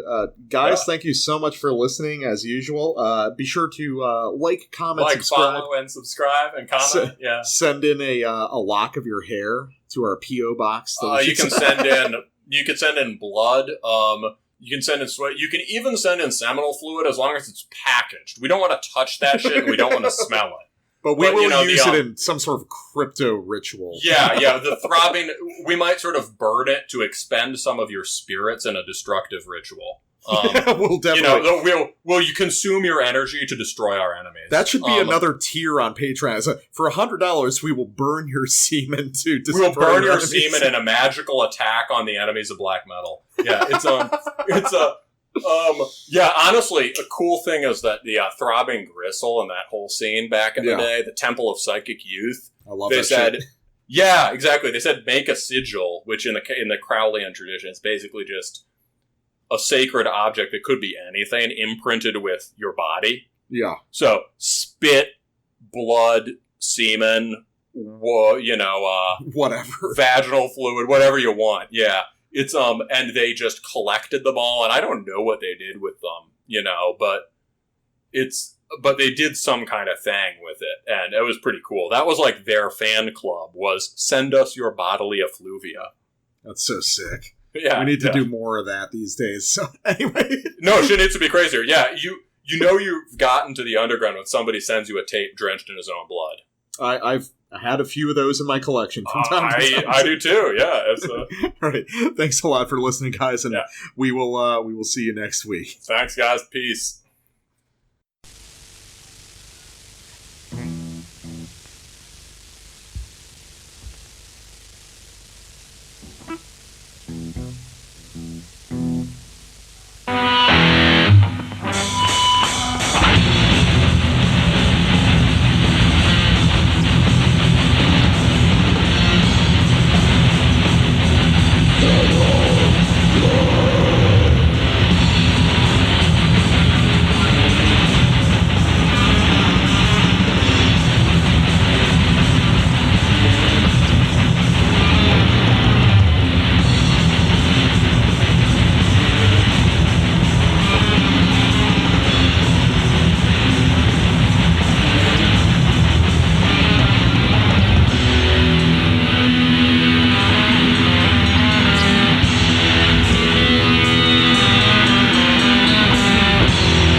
With the